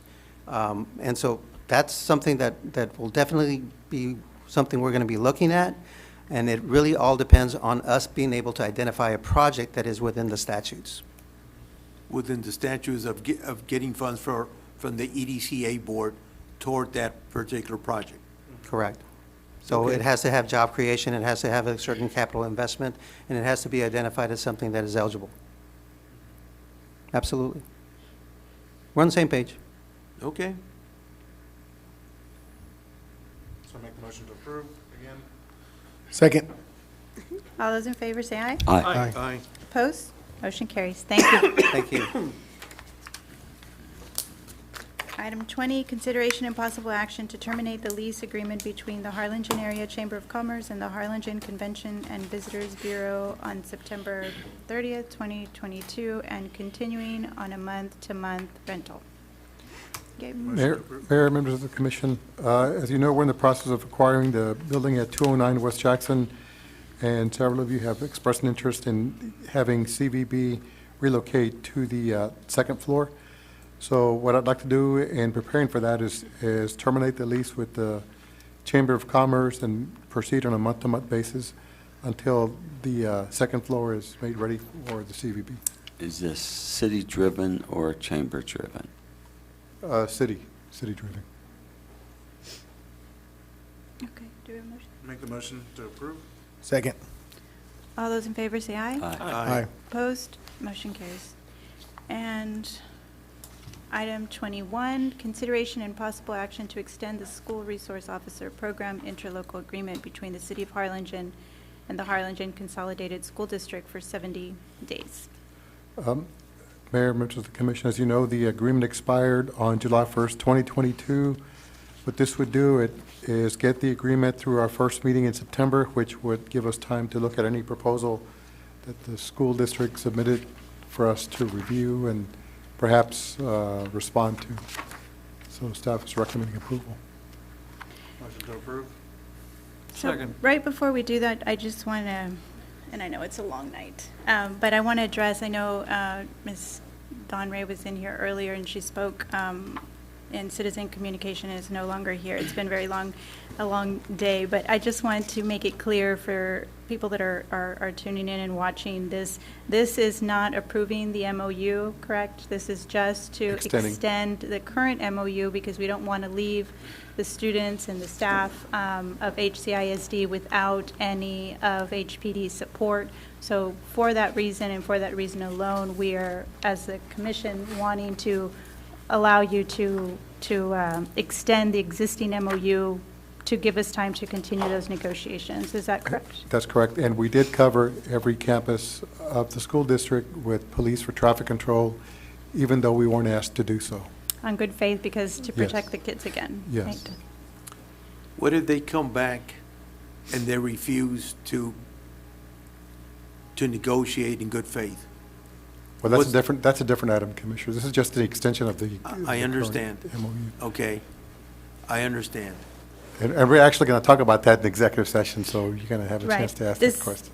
And that's kind of why I wanted to reiterate that, and there seems to be a lot of misinformation about this topic, and I know the commission had already recommended and approved a prior MOU, and just that was sent over to the district, They did not approve the version of this commission and now have sent over an additional changes to that, and this in no shape or form is any agreement on an MOU. It's just allowing the commission, allowing the school to be continued to have HPD on campus through the next commission meeting to give us time to negotiate with the district. Is that's, I just want to reiterate that. And so, Commissioner Morales, this isn't agreeing, and should whatever it is that they come back with, if those are concerns, that's something that we can consider at the next commission meeting. Is that right? So, That's correct. so was there a motion to approve? Yes. I'll second you, Daniel. All those in favor say aye. Aye. Opposed? Abstain. I abstain. That was quick. And for the record, abstain. Thank you. Okay, and do we have any board appointments for item 22? Yes, ma'am. Reappoint Mike Gonzalez to the Community Improvement Board, Diana Esparza to Parks and Recreation, Ms. Jody Stryker to the Animal Shelter Advisory Board, and Gilberto Lucio to the Veterans Advisory Board. And for the 4B board, I would like to remove Gina Cano Monreal, as she is now a school board member, and I would like to replace her with Maru de la Paz. Are they not allowed to serve if they've, I'm just asking. Yeah, but Conflict of interest. Okay. clarity. Okay, just question. Anyone else? Okay.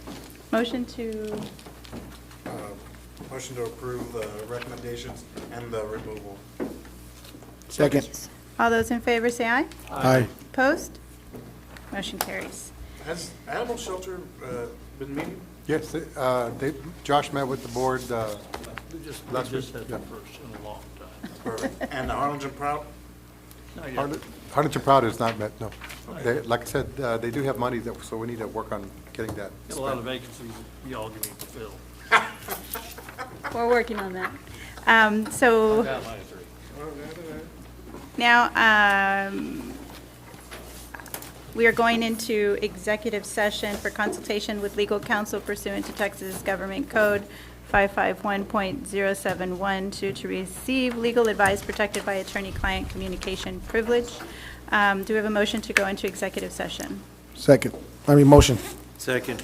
All those in favor say aye. Aye. Opposed? No, no. Okay, ladies and gentlemen, we are going into executive session and we'll be back shortly.